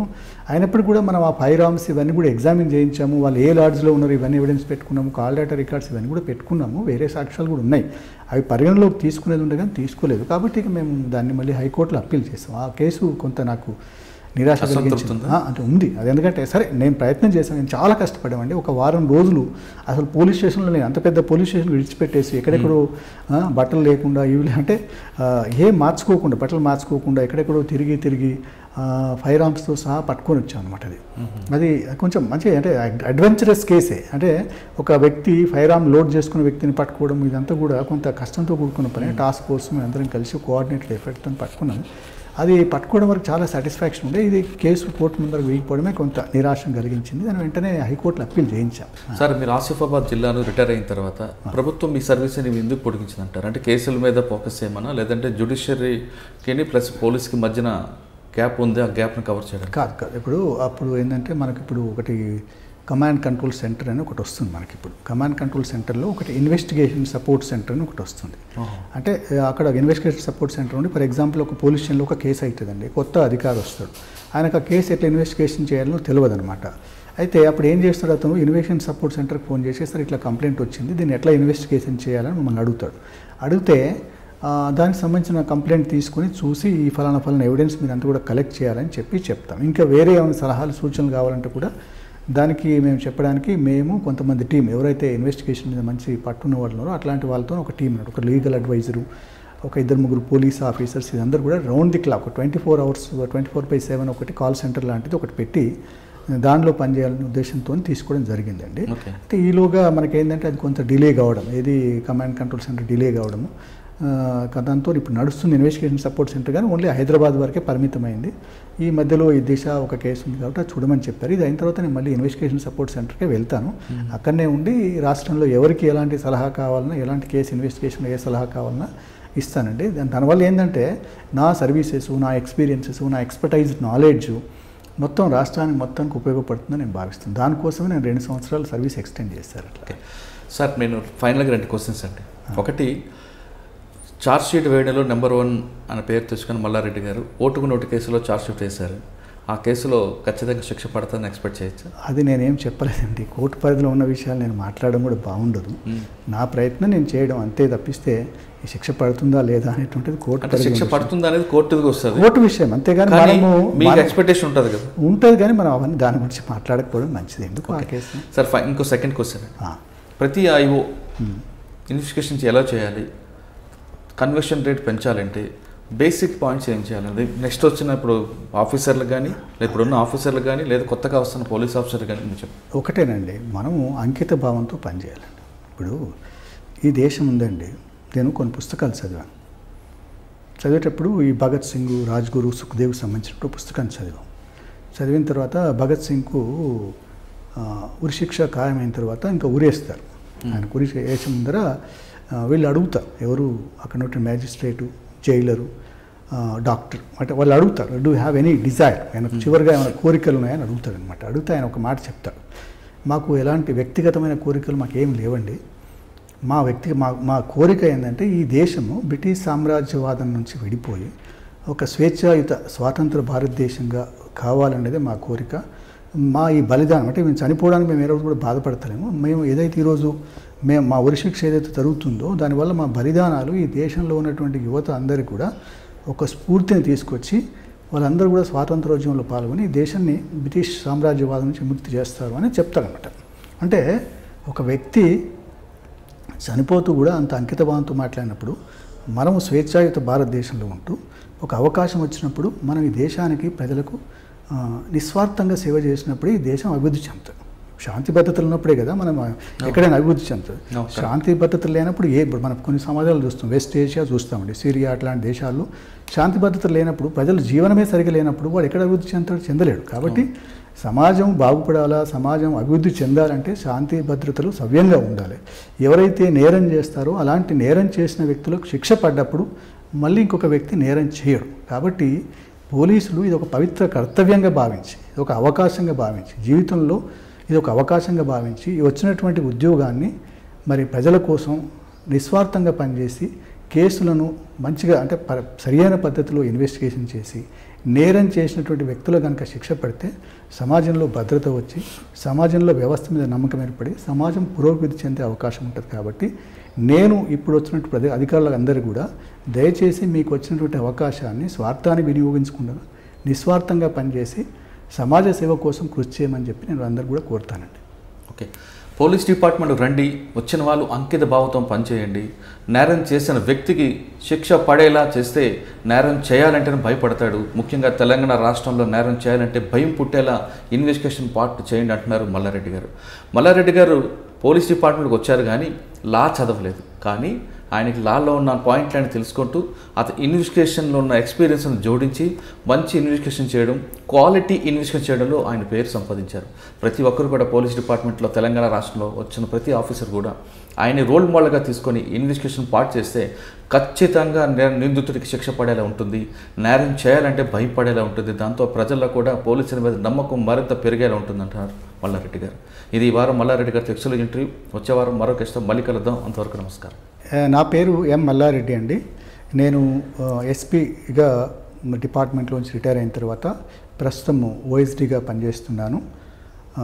నేను అంటే నాకు 31 సంవత్సరాల పోలీస్ సర్వీస్లో నేను చేసినటువంటి ఏవైతే కేసుల పరిశోధనలు కానీ ఇతరత్ర అన్ని విషయాలు కూడా ఇంటర్వ్యూ మరి మురళి గారికి ఇంటర్వ్యూ ఇవ్వడం జరిగింది.